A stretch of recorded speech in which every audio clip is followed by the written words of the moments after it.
The nurse was already dying when Officer Dex Harlan found her.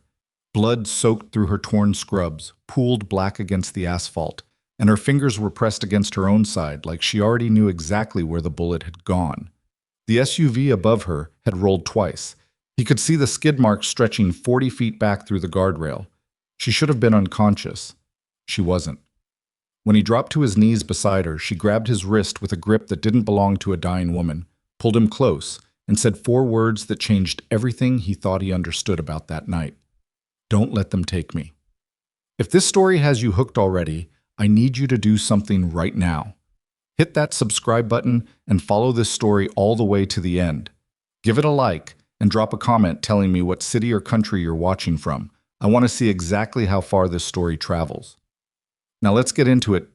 P. The call never came through dispatch. That was the first thing Dex Harlan would remember later, when investigators asked him to walk through every decision he had made that night. There was no 911 call, no officer needs assistance ping, no radio chatter directing him south on Route 9 toward the overpass outside Kellerton, Ohio.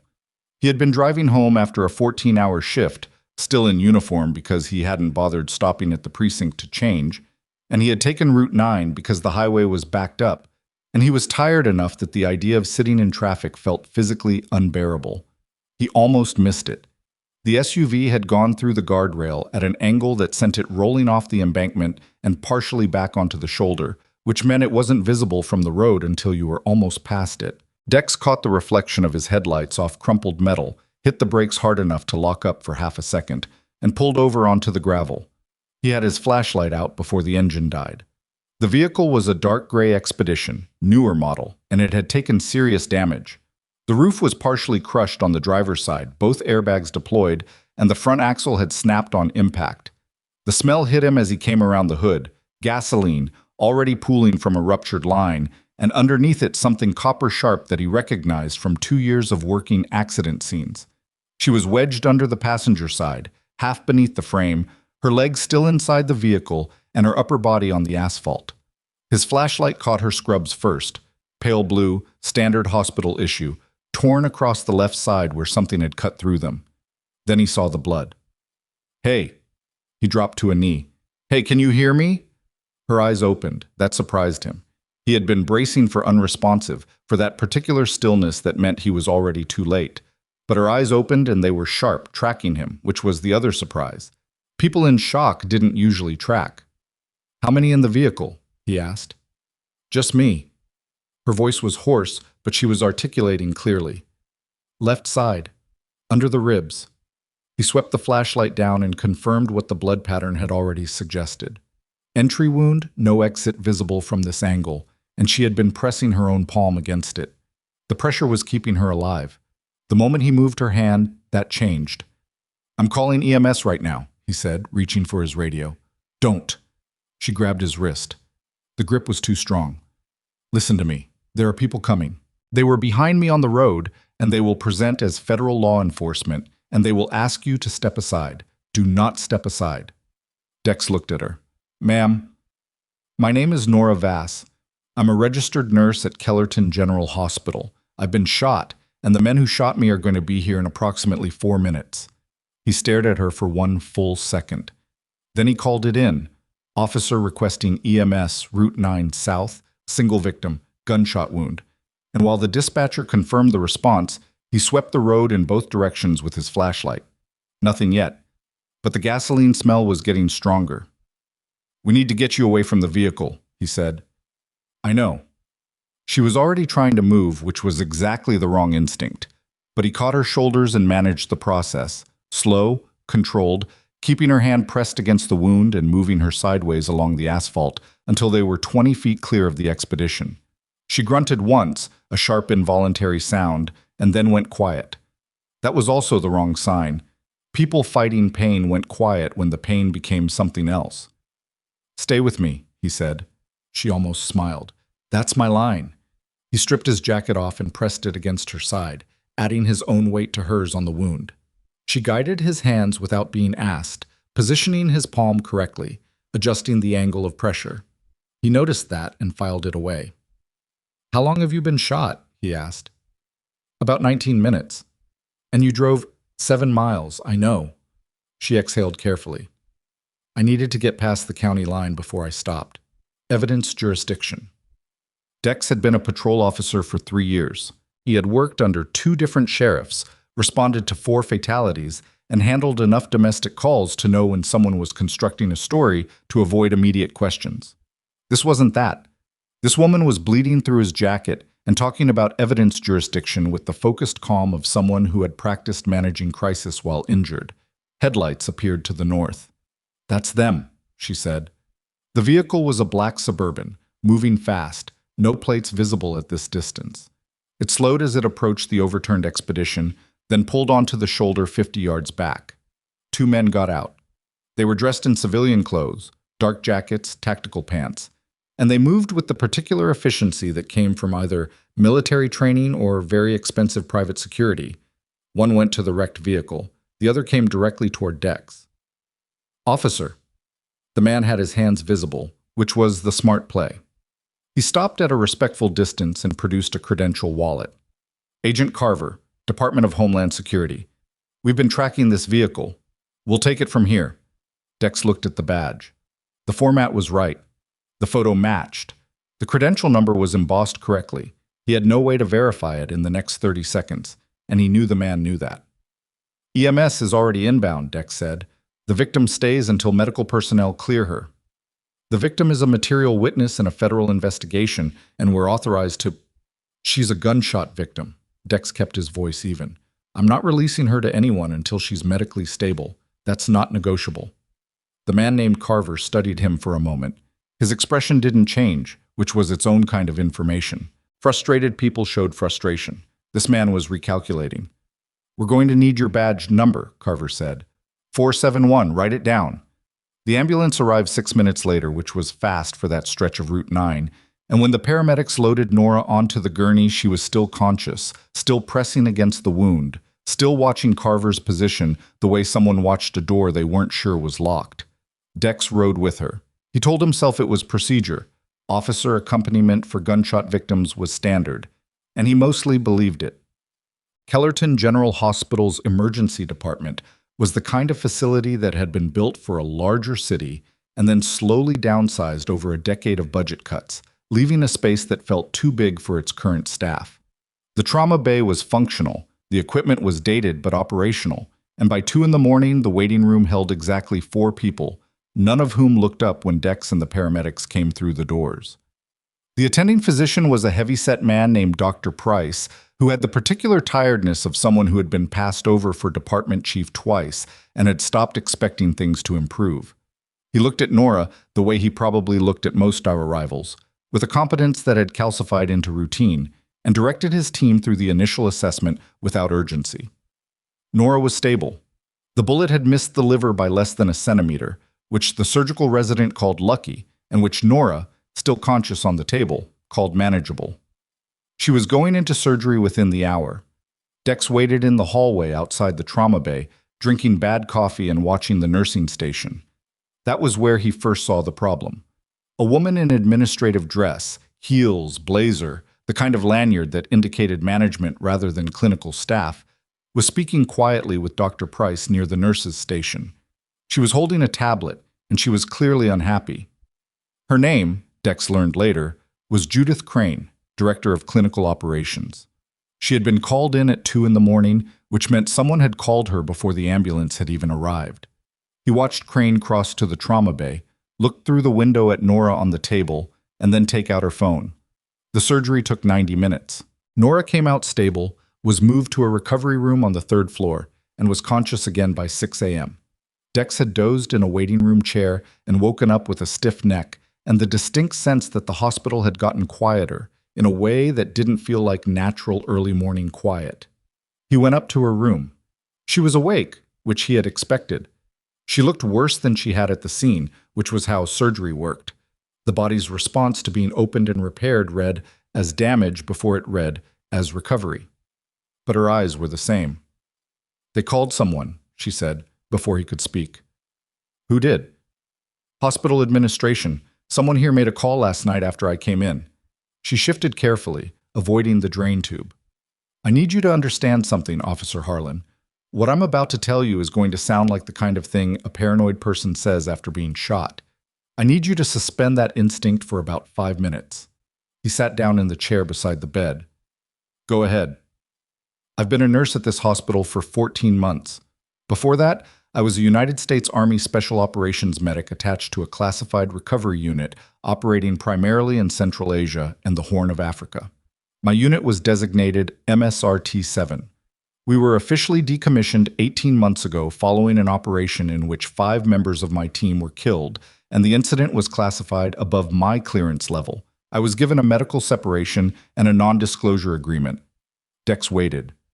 4 months ago, I started seeing equipment in this hospital's emergency supply chain that matched the specifications of restricted military medical technology. Specifically, a series of hemostatic agents and portable surgical systems that were developed by a defense contractor called Vantex Medical Solutions under a classified DoD contract. Vantex was the logistics contractor on the mission where my team died. You think the equipment was stolen? I think it was diverted, which is different legally. She looked at him steadily. Military supply diversion is a federal crime, but it also generates a paper trail that leads back to whoever authorized the original procurement. If someone at Vantex is selling diverted military medical technology to civilian hospitals, then someone inside the DoD chain of command had to facilitate that. And whoever that is, they have a reason to want that trail buried. Dex thought about Carver on the highway, the credential wallet, the way the man had stood. Did you report this internally? He asked. 3 times. To my floor supervisor, to the supply chain manager, and 6 weeks ago to the hospital's compliance officer. She paused. All 3 reports were documented and then quietly closed.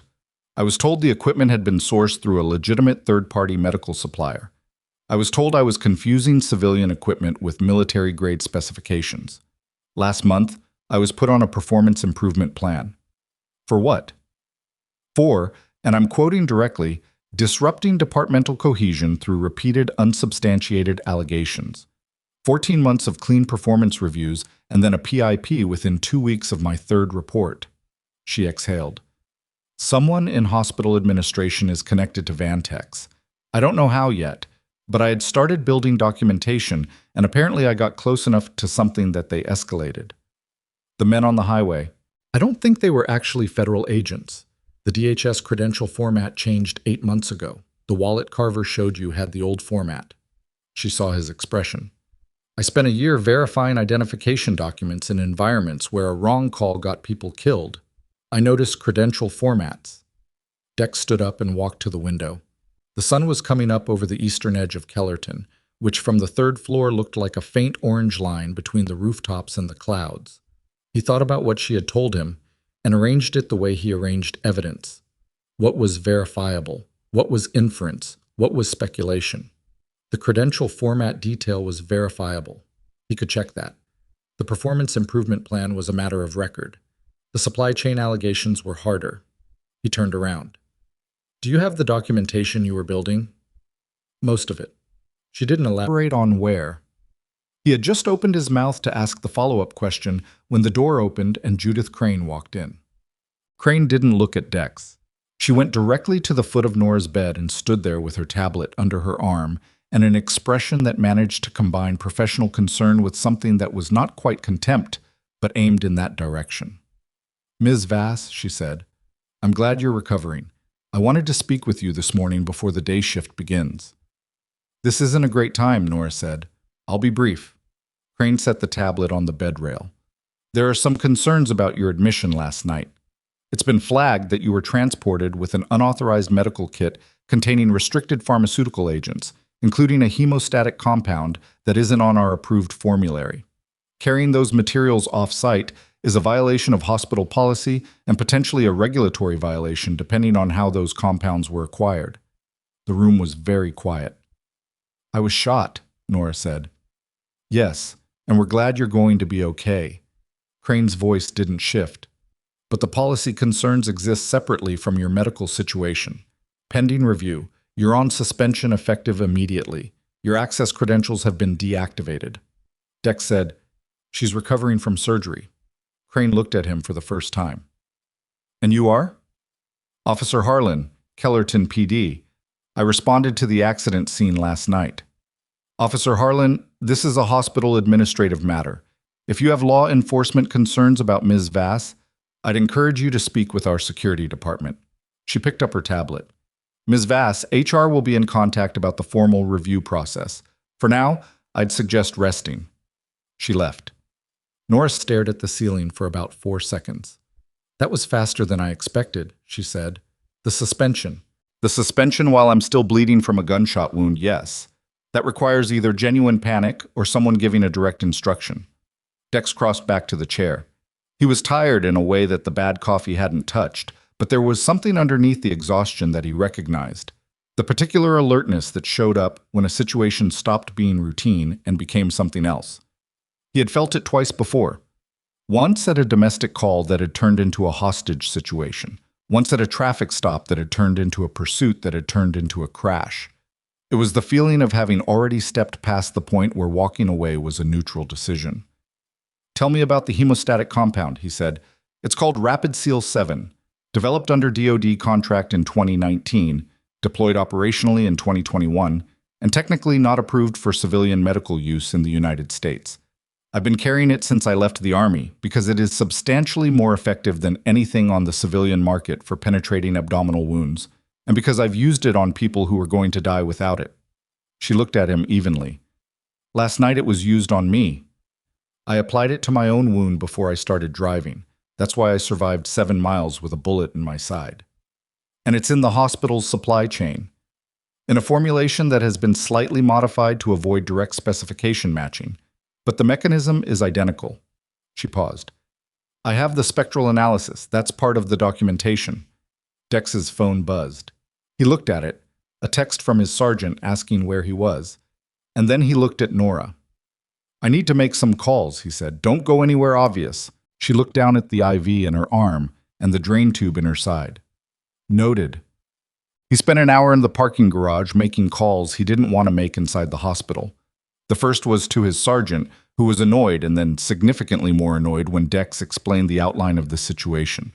The second was to a contact at the county DA's office, who confirmed after some searching that DHS credential formats had in fact been updated the previous year, which meant Carver's credential was either fraudulent or from an older issue that hadn't been turned in. The third call was to his brother-in-law, who worked in federal procurement, and who went quiet in an interesting way when Dex mentioned Vantex Medical Solutions. Where did you hear that name? His brother-in-law asked. Why? A pause. That company had a DoD contract that was under internal review last year. I shouldn't know that, and I definitely shouldn't have told you that. Dex went back upstairs. The two men were already there when he stepped off the elevator. They were standing outside Nora's room, and one of them was speaking to a hospital security guard in the particular tone that implied authority without confirming its source. They were dressed differently than Carver had been. Better clothes, no visible tactical gear.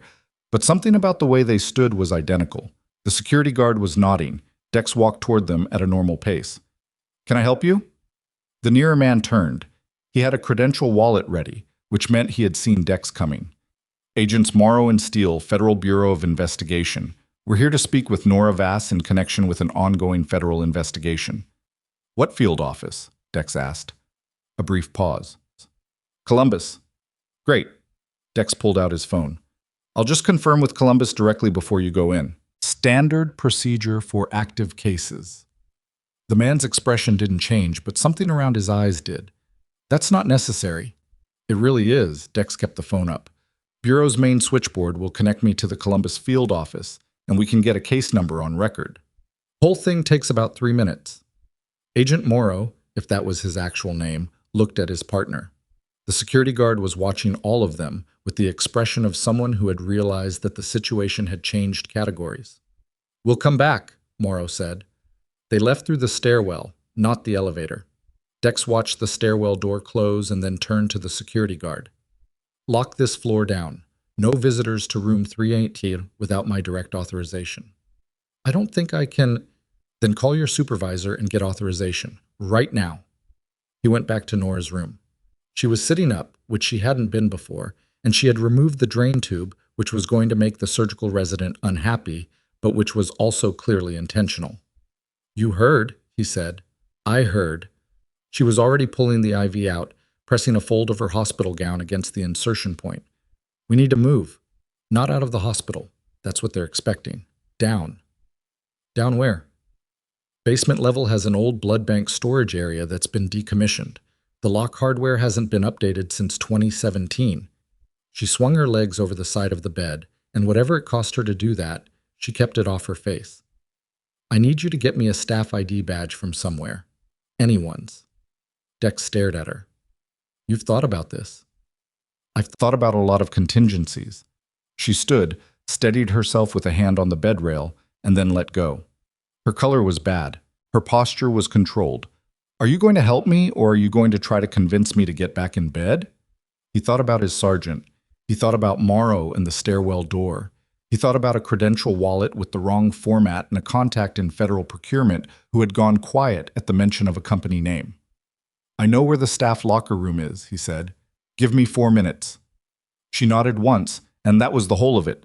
4 minutes, and then Dex Harlan, off-duty patrol officer, was guiding a post-surgical gunshot victim through the service corridor toward a decommissioned basement storage room, while somewhere above them, men who were not who they claimed to be were regrouping and deciding what to do next. He didn't know yet what was in Nora's documentation. He didn't know the full shape of what Vantex had done, or how far the corruption inside Kellerton General actually reached, or who had made the phone call that summoned Judith Crane to the hospital in the middle of the night. What he knew was that 3 separate men had used false credentials in one 12-hour window, that a nurse had been shot on a rural highway and suspended from her job before her blood had finished being cleaned off the operating table, and that when he had threatened to verify identification through proper channels, those men had walked away rather than wait 3 minutes for a phone call. And somewhere in the basement of this hospital, in a locked room with outdated hardware, a woman who had survived things that weren't in any public record was carrying evidence that apparently made her worth hunting. The service elevator opened onto the basement level. The fluorescent lights here were on motion sensors, and they flickered on one section at a time as they moved down the corridor, which meant the darkness ahead of them was always just retreating, never gone, just pushed back by the next sensor trigger, the next buzzing rectangle of light, the next 20 feet of visible floor before the next pool of shadow. Nora stopped at a heavy steel door at the corridor's end. She examined the lock hardware without touching it, nodded to herself, and then looked at Dex. There's a security panel on the 4th floor nurses' station that controls the override codes for every mechanical lock in this building, she said. When Crane suspended my credentials this morning, she deactivated my badge access. But the override codes update on a 24-hour cycle, and the last cycle ran at midnight. She glanced at her watch. It's 8:47 a.m.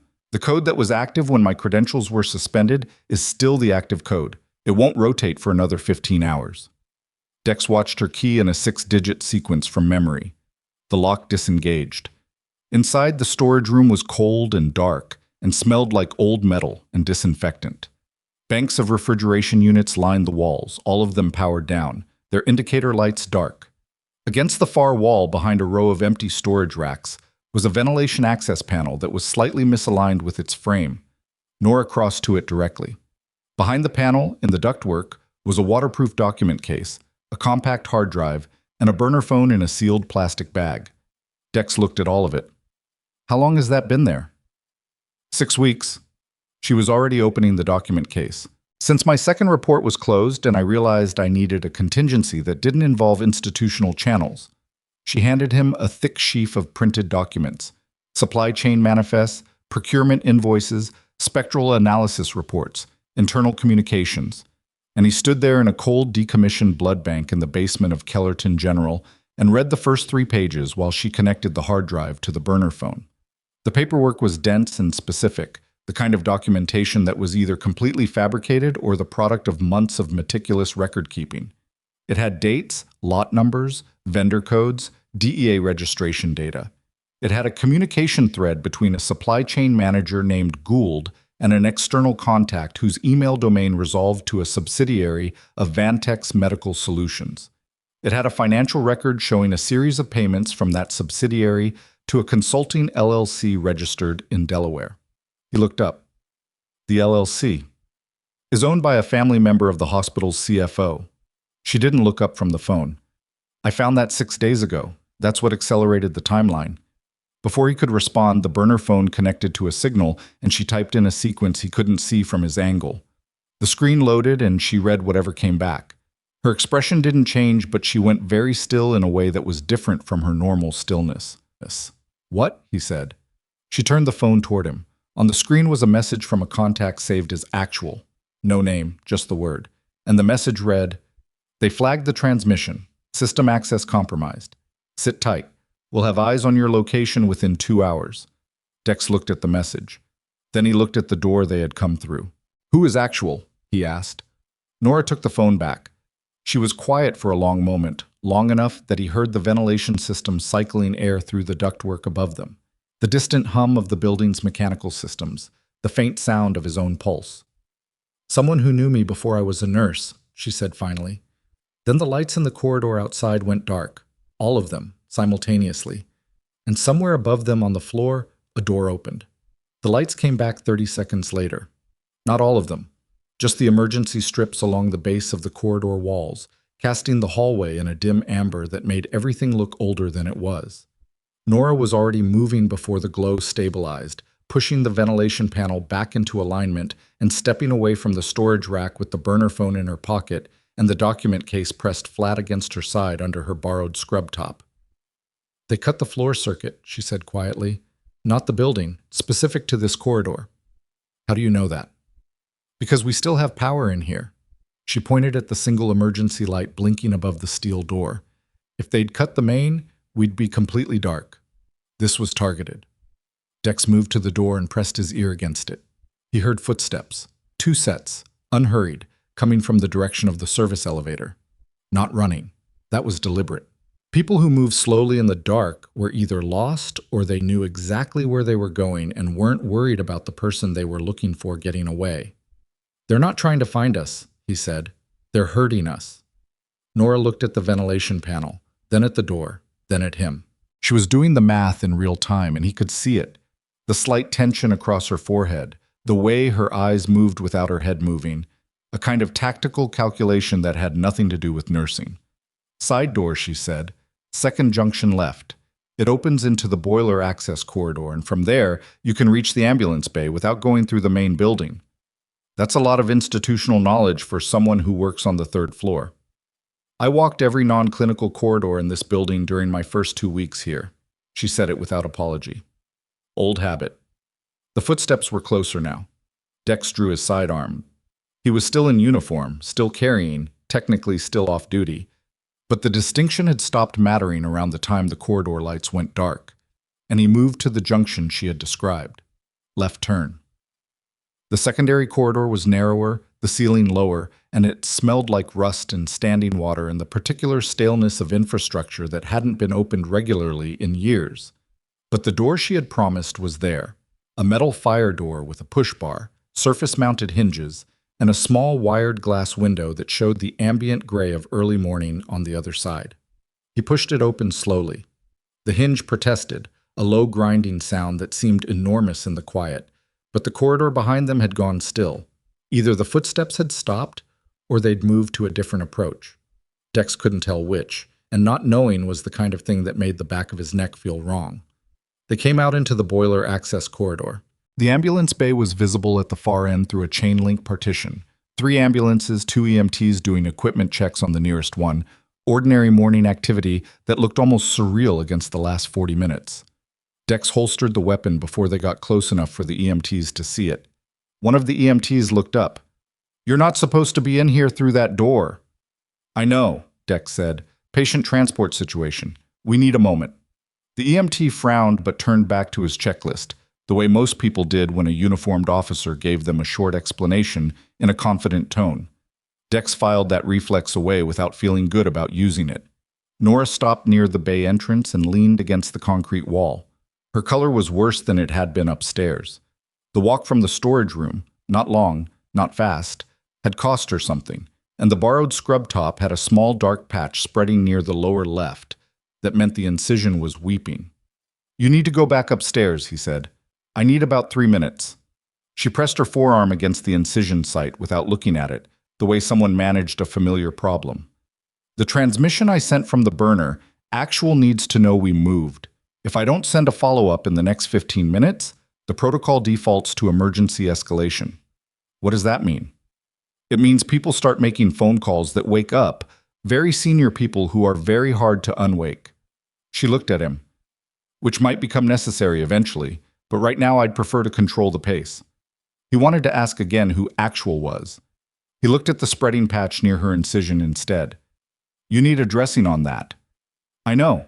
She pushed off the wall and went to the supply cabinet mounted near the bay entrance, unlocked, standard for ambulance bays, and took a compression bandage and a roll of medical tape with the calm efficiency of someone who had done this before with worse materials in worse conditions.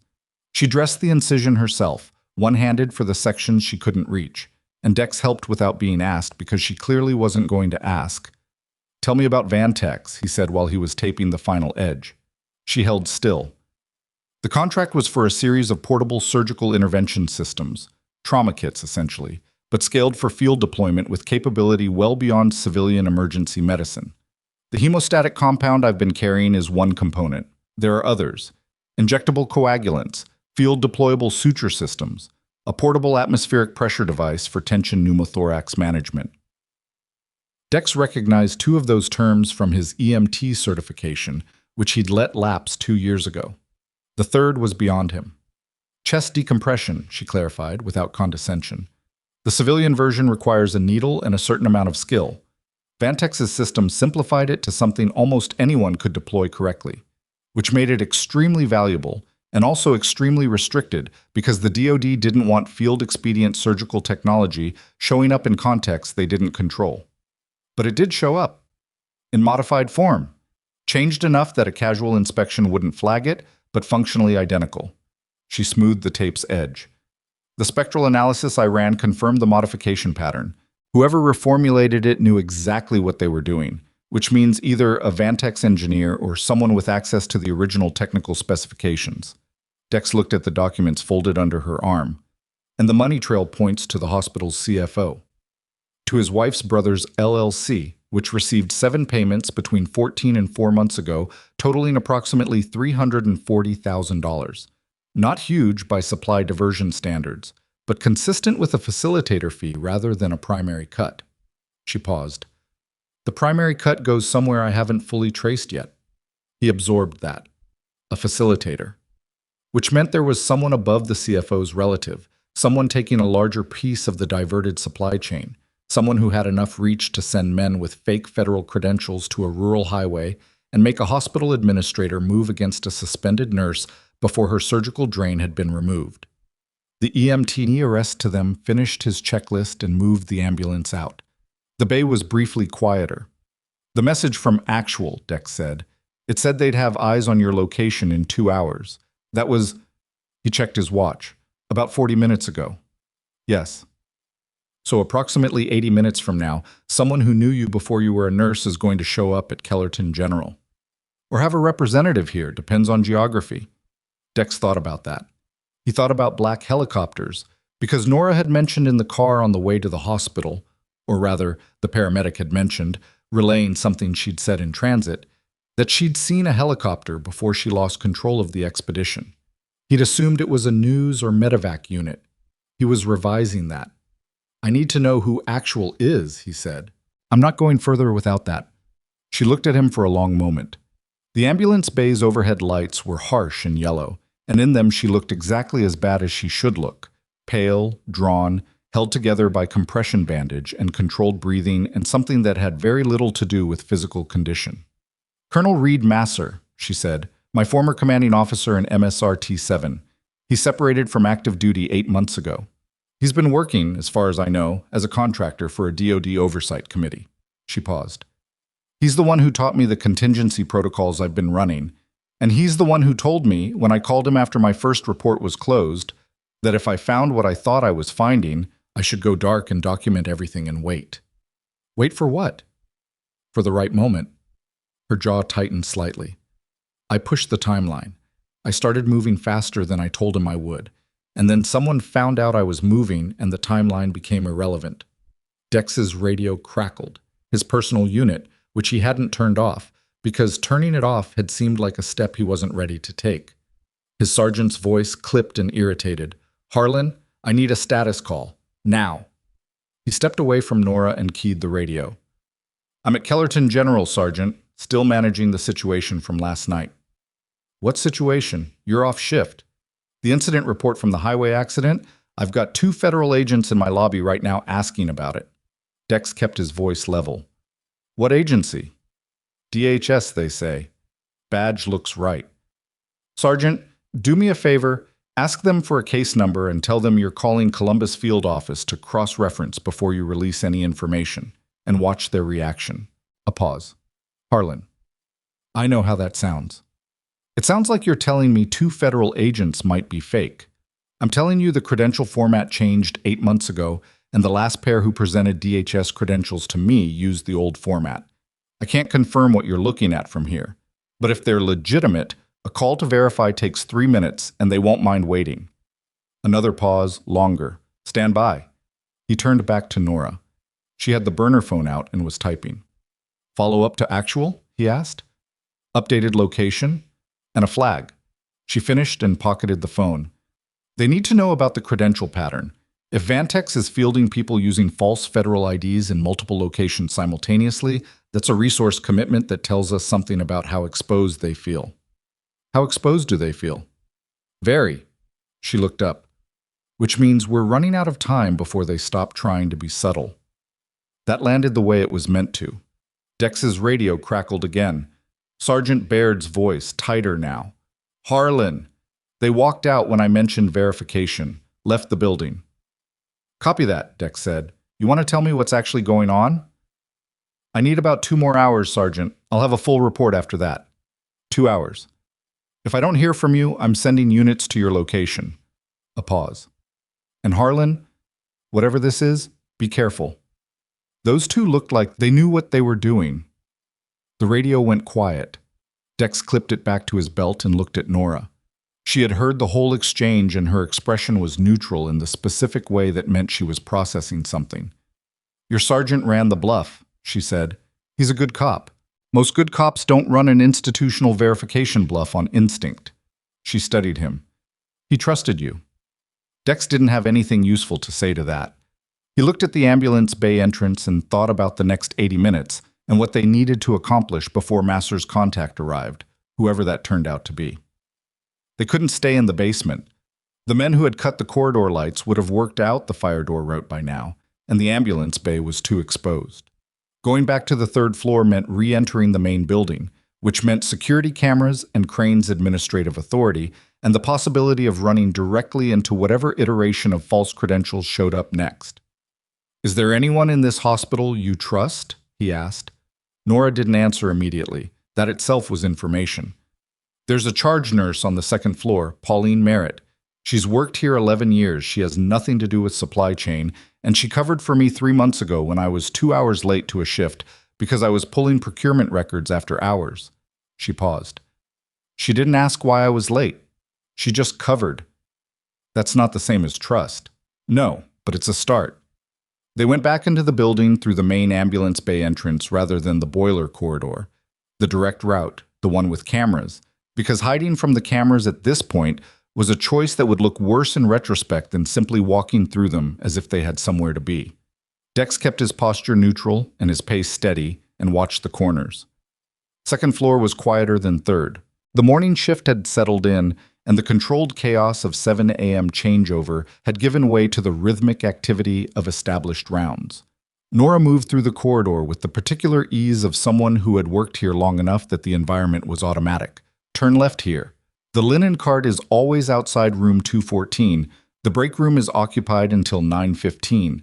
She navigated it even now, even post-surgical and pale, and carrying enough documentation to end several careers, and Dex found himself watching the way she moved with something that wasn't quite admiration and wasn't quite worry. Pauline Merritt was a broad-shouldered woman in her early 50s with reading glasses pushed up on her forehead and the distracted efficiency of someone who was perpetually managing 4 things simultaneously. She took one look at Nora in the hallway outside the nurse's station, and the distraction dropped out of her expression entirely. "What in the world?" Pauline said. "I don't have time to explain everything," Nora said. I need a place to sit that's not a patient room, and I need you to not tell anyone I'm on this floor. Pauline looked at Dex. You the cop from last night? Yes, ma'am. She looked back at Nora, looked at the patch of color at the corner of the borrowed scrub top, where the compression bandage was barely managing, looked at the document case visible under Nora's arm. My office, she said. 5 minutes? Then I have to do rounds. Pauline's office was a glorified storage room with a desk shoved against the wall and a window that looked out over the hospital's east parking lot. Nora sat in the one chair that wasn't piled with binders. Dex stood. Pauline leaned against the door and crossed her arms. Talk, Pauline said. Nora gave her the condensed version. Not everything, not Masser, not the full scope of the supply chain evidence, but enough. The suspension, the men with the credentials, the connection between the hospital's procurement network and a defense contractor whose name Pauline clearly didn't recognize. When Nora finished, Pauline was quiet for a long moment. Crane suspended you while you were still in recovery, Pauline said. Yes. For the unauthorized medication kit. Yes. Pauline's expression did something complicated. That kit, you've had it for months. I've seen it in your locker. Nora looked at her steadily. You used it on yourself last night, Pauline said. It wasn't a question. She had made the connection between the kit and the bullet wound without being led there. And it worked. Well enough to drive 7 miles. Another silence. Pauline uncrossed her arms. What do you need from me? A room that's not in the system. Somewhere you can legitimately explain away a visitor if someone asks. Nora paused. And if someone presents a federal ID and asks whether you've seen me, I need them to believe you haven't. I haven't, Pauline said. I'm doing rounds right now. She pushed off the door.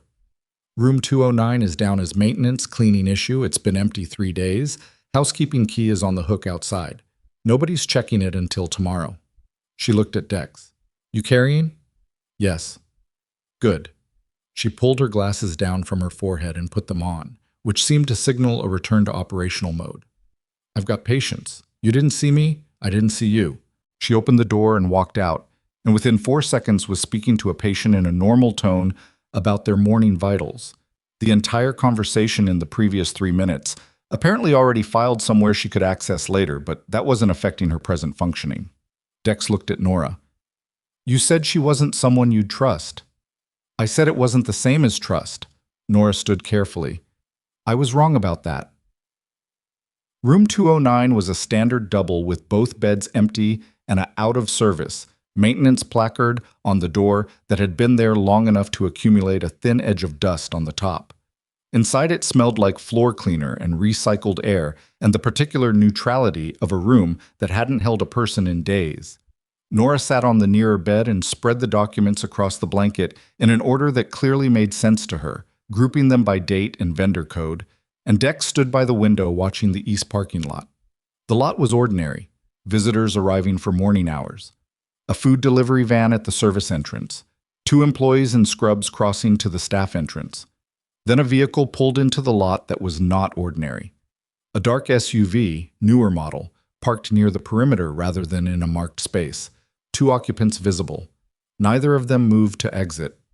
We have a vehicle in the east lot, Dex said. Sitting. Nora didn't look up. Color? Black, newer, government plates. No, wait. He looked more carefully. Not government. Rental markings on the bumper strip. How many? 2 that I can see. She was quiet for a moment. Then, that's not Masser's people. His people don't rent. They either own or they borrow fleet. Dex kept watching the vehicle. The occupants still hadn't moved.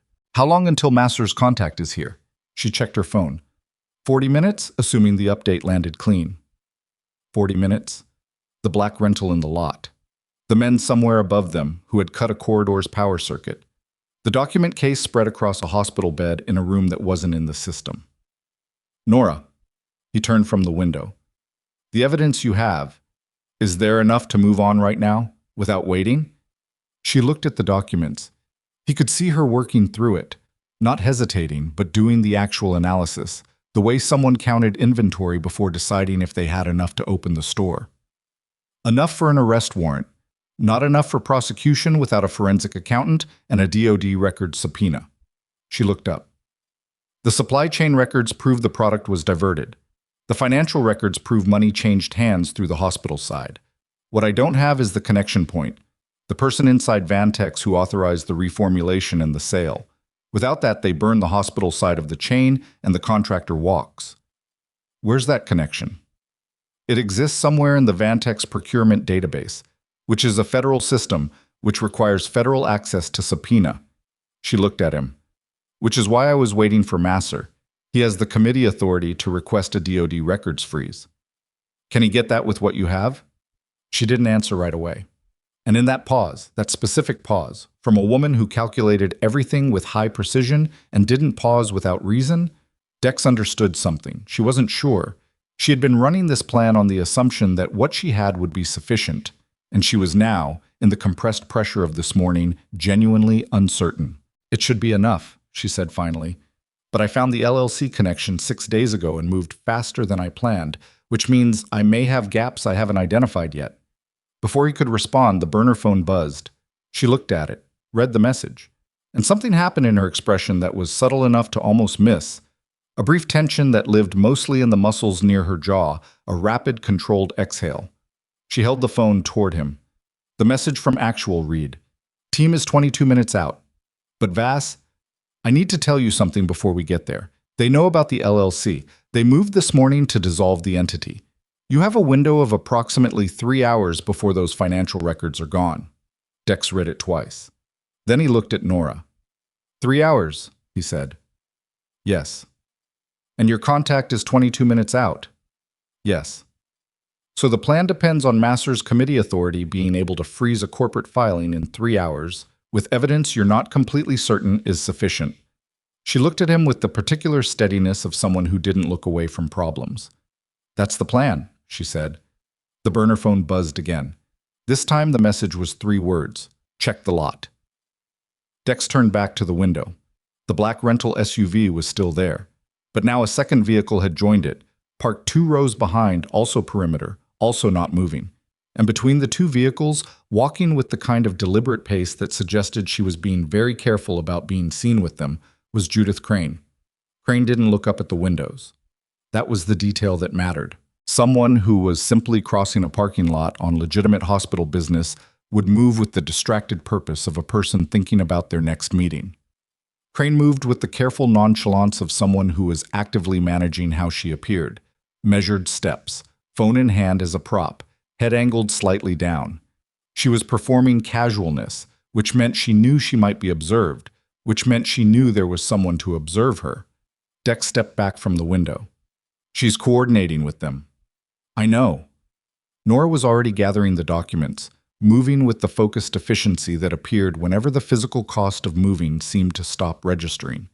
She stacked the papers in order, folded them into the document case, and sealed it. Actual sent that message because they have eyes on the lot, which means Masser's team is already closer than 22 minutes. Or someone else has eyes on the lot. She paused. Just briefly. 1 full second of stillness that was its own kind of answer. Then she finished sealing the case. Either way, we can't stay here. The problem was the hallway. Room 209 was mid-corridor, which meant any exit put them visible for 40 feet in both directions. The stairwell at the south end was the nearest option, but the south stairwell opened onto the main lobby on the ground floor, and the main lobby was the most covered point in the building. The north stairwell was farther and came out near the service entrance, which meant the ambulance bay, which they'd already used once. Dex was working through the geometry of it when his phone buzzed. Not the radio. His personal cell, a number he didn't recognize, Ohio area code. He answered. Harlan. The voice on the other end was male, flat, with the clipped efficiency of someone who had conducted a great many conversations that needed to end quickly. This is Masser. Don't say my name out loud.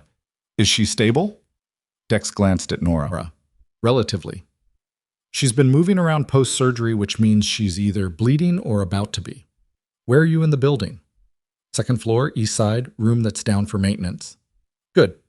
Stay there for 11 minutes. I have a team coming in through the service entrance and I need them positioned before you move. If anyone attempts to enter that room before 11 minutes is up, you do not open the door. Understood? There are at least 2 vehicles in the east lot that aren't yours. A pause. Brief but real. How many occupants? 4 visible between the 2 vehicles, and the hospital's director of clinical operations just walked across the lot toward them. Another pause. Longer. That changes the timetable slightly. His voice didn't tighten. It just became more precise, the way a calculation becomes more precise when a new variable enters it. 9 minutes. I'm moving the team in now. The call ended. Nora was watching him. "Ma, sir." He said 9 minutes. He said 9 and meant 7.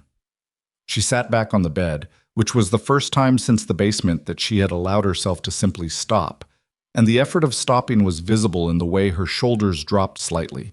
Not relaxation, but the controlled release of someone who had been holding a sustained physical effort and was permitting a brief interruption. Reed always gives himself 2 minutes of margin and doesn't tell you about it. You trust him. I trusted him enough to build a dead drop protocol based on his instructions. She looked at the document case in her hands. I trusted him before that too, on operations where trust was the only thing keeping people alive. A pause. Whether that trust still holds after 14 months of silence is a different question. Dex stayed by the window at an angle where he could see the lot without being directly visible from below. Crane had reached the nearer of the 2 SUVs and was standing at the driver's window. He couldn't see her face from this angle, but her posture had changed. The performed casualness was gone. She was speaking with the directness of someone reporting to someone. "She's not just connected," he said. "She's running point for them inside the hospital." "The compliance officer who closed my reports," Nora said. "He transferred to a different facility 4 months ago. Crane replaced him as the effective compliance authority 2 months later. I noted it, but I couldn't trace the mechanism." She looked at the ceiling. "It's cleaner than I thought. They put someone inside administration who could close reports, manage personnel, and coordinate if a situation like this one developed." "How long has she been here?" 8 months. She said it with the flatness of someone absorbing a fact that retroactively recontextualized a long period of time. "Since 2 months after I started running the supply chain reports." Dex checked the time. 6 minutes. The corridor outside was still quiet. He could hear the normal sounds of a functioning hospital floor, a monitor beeping in the distance, the roll of a medication cart, a low conversation between 2 staff members somewhere near the nurses' station.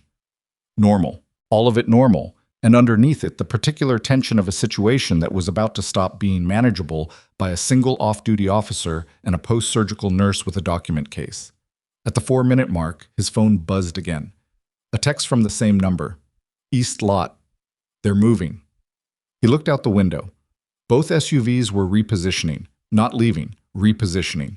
One moving toward the service entrance side of the building, one moving toward the main entrance. "They're covering the exits," he said. Nora stood up. The brief rest had done something. Not recovery, not remotely, but enough. "Then we stop waiting for Masser's team and we go find them." He said to stay. He said stay until something changed. Something changed. She picked up the document case and looked at him with an expression that was not requesting permission. "Service entrance. Now." They went into the corridor. It was clear. One staff member visible at the far end, back turned, engaged with a supply cart. They moved to the north stairwell, which was the longer path but which avoided the nurses' station, and took it down 1 floor to the service level. The service entrance corridor was a different register of the building, wider, lower ceilinged, lit with the functional intensity of a space designed for moving equipment rather than managing patients. The smell was floor cleaner and diesel from the delivery bay. The door to the exterior was a heavy push-bar fire exit 40 feet ahead. 20 feet from the door, it opened from the outside. 3 people came through. The first 2 were in civilian clothes, and they moved in the way that Dex had stopped associating with civilians over the past 12 hours. Controlled spacing, immediate positional awareness, hands visible by deliberate choice rather than instinct. The third was a man in his late 50s, gray-haired, a face that had been weathered by something that wasn't sun. He wore an ordinary jacket over ordinary clothes and looked like a person who had made a considerable effort to look like no one in particular. He saw Nora and stopped. "You pulled the drain yourself," he said. "Good morning to you too, Reed." Masser looked at Dex. "You're the patrol officer." "Harlan? You've done well." He said it as a simple factual assessment, not a compliment. Then he looked at Nora. You're going to need to sit down in approximately 6 minutes. I've seen that color before and I know what it means. Then we need to move faster than 6 minutes. She held out the document case. The LLC dissolution started this morning, 3-hour window. He took the case without opening it. I know, we've been monitoring the filing. He passed it to one of the 2 people who had come in with him, a woman in her 30s who took it and immediately began moving back toward the exit with it. She's going to a secure location with a forensic accountant who has been waiting on standby since 0600. We anticipated the dissolution attempt. Nora blinked. It was the closest thing to surprise Dex had seen her express in the last several hours. You anticipated it? You've been building documentation for 4 months. At a certain point, the documentation becomes the threat, not the person building it. They were always going to move on the LLC when they felt exposed. He looked at her steadily. I should have brought you in sooner. I know that. The corridor held a silence that had more weight than the words around it. We have a time problem, Dex said. They've repositioned vehicles to cover both main exits. They know we're in the building. Yes. Masser turned to the second person who had come in with him, a younger man, compact and quiet. Soren, status. East vehicle is at the service corner. West vehicle is at the main entrance. I count 4 from the lot, possibly a 5th, who went in through the lobby. The man named Soren spoke with the brevity of someone who had learned to say exactly as much as the situation required. Also, the director of clinical operations entered the main building approximately 3 minutes ago. She's going to the 3rd floor, Nora said. My room. When she finds it empty, she'll call. She'll call whoever is coordinating from outside, Dex said. And then the coordination gets active. Masser absorbed this without visible reaction. He was the kind of person, Dex was realizing, who did not visibly react to information. He processed it and adjusted, and the adjustment was the only evidence that the information had landed. We can't move her through either exit without exposure. There's a 3rd option, Nora said. Everyone looked at her. The hospital has a helicopter pad on the roof. It's used for air transfers twice a week on average. There's a service elevator that goes direct from this level to the roof access. We don't have a helicopter, Masser said. No, but the county air ambulance service does. And Kellerton General has a standing agreement with Mercy Air that allows emergency requests directly through the trauma department. She looked at Dex. If a law enforcement officer makes a formal request citing officer safety and an active threat, I can do that, Dex said. The response time for Mercy Air to this location is approximately 18 minutes. She was doing the calculation as she spoke. If you make the call now, they arrive before the people in those vehicles have reason to escalate beyond containment. Masser looked at Nora with an expression that was not quite pride and not quite exasperation, but occupied a space between them. You planned for this too. I planned for a version of this, she said. The version where I was ambulatory was optimistic.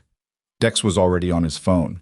He kept the call official, cited badge number, cited active federal investigation, cited officer safety, requested Mercy Air to the Kellerton General rooftop under emergency authorization. The dispatcher confirmed and logged it and gave him a 17-minute ETA. 17 minutes. Masser looked at Soren. We need to keep the east and west vehicles where they are for the next 15 minutes. Options. I can put a call in to Kellerton PD dispatch citing suspicious vehicles, Soren said. Plates, descriptions, locations. Patrol response should tie them up without confrontation. Do it! Soren stepped away with his phone. Nora sat down on a supply crate along the corridor wall because standing was no longer a position she could maintain without cost. And Dex watched her make that compromise with something that felt like witnessing someone set down a very heavy thing they had been determined to keep carrying. The evidence the forensic accountant has now, Dex said to Masser, is it enough for the DOD records freeze? Combined with the committee authority I'm operating under, yes. We issued the freeze at 0700 this morning, before I came here. He said it without emphasis. The Vantex procurement records are already secured. What we've been waiting for is the second piece. Which is? Someone inside Vantex who can testify to the authorization chain. He looked at Nora. Someone who reached out to my office 6 weeks ago claiming to have direct knowledge of the supply diversion and the names of the DOD officials who facilitated it. Nora went still. A Vantex quality control engineer named Harold Spear, Masser continued. He contacted us through an encrypted channel, provided preliminary documentation, and then went silent approximately 10 days ago. We've been unable to confirm his location. 10 days ago is when I found the LLC connection, Nora said slowly. Yes, which suggests that when you found the LLC, someone inside Vantex's monitoring system flagged the records access, and Spear's preliminary documentation became traceable. He paused. He may have been the reason your timeline accelerated against your judgment. The corridor was quiet except for the distant sound of building machinery.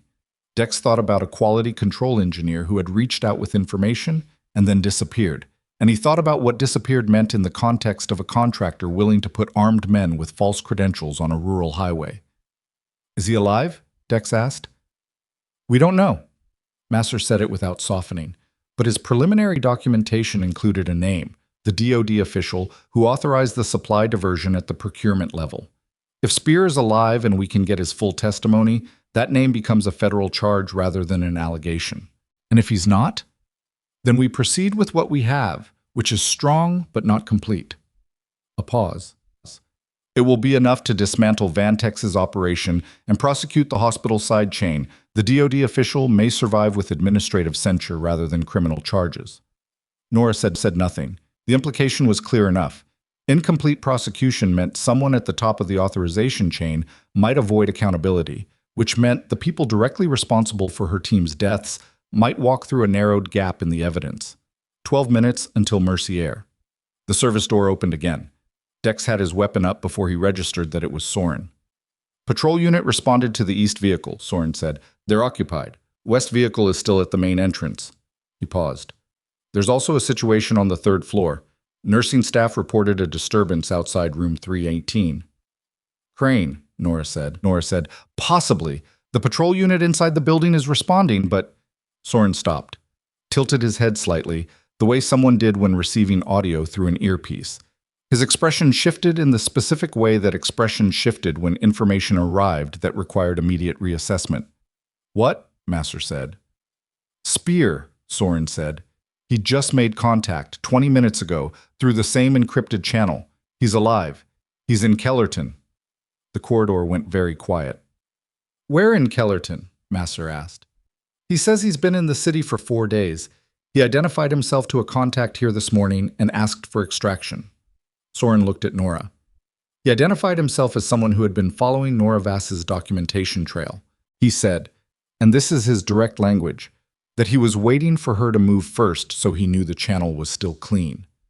Nora closed her eyes, just for a moment. He used me as a canary, she said. Yes. She opened her eyes.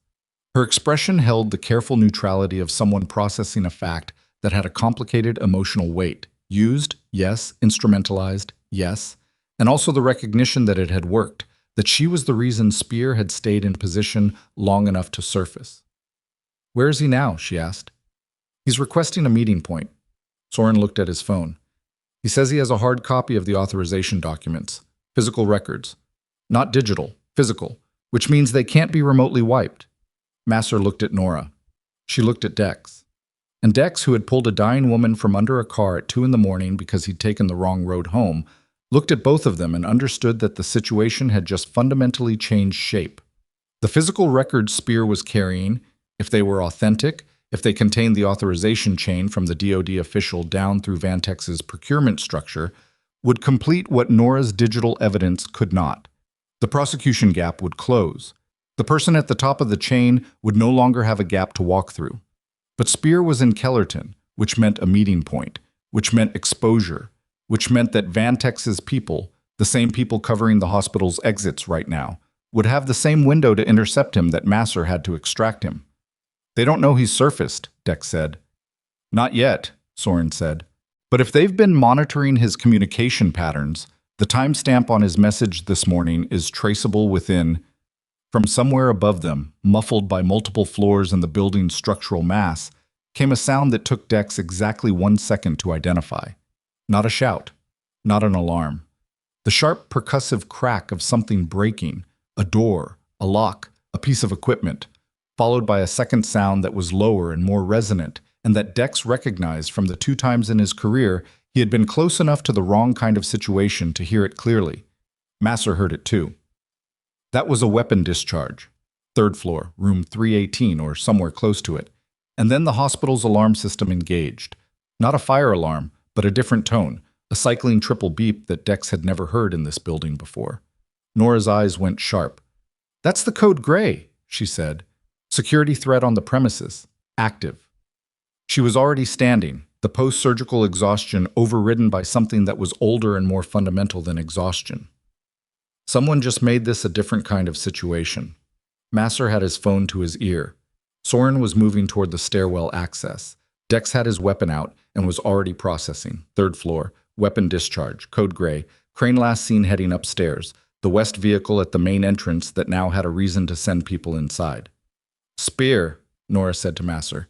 "If they heard the same thing we heard, he'll go to ground." Masser's jaw was tight.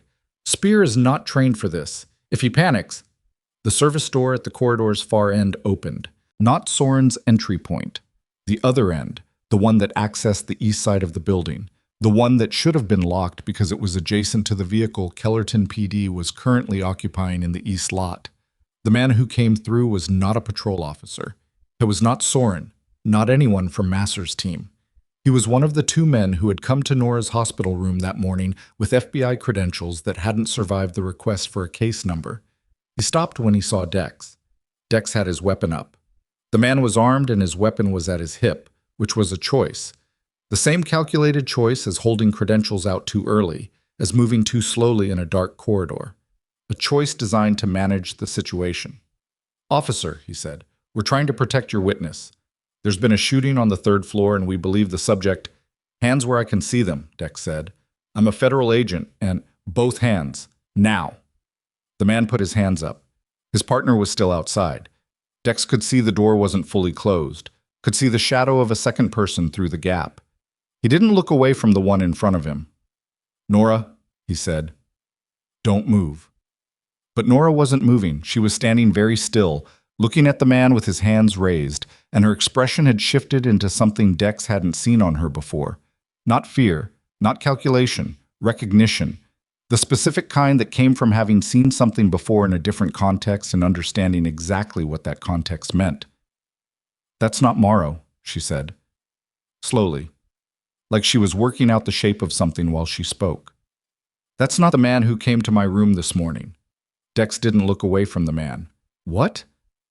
Morrow had a scar on his left hand, vertical, below the index knuckle. Her voice was very quiet and very precise. "This man doesn't." The man with his hands raised said nothing. His expression didn't shift, and the door behind him opened the rest of the way.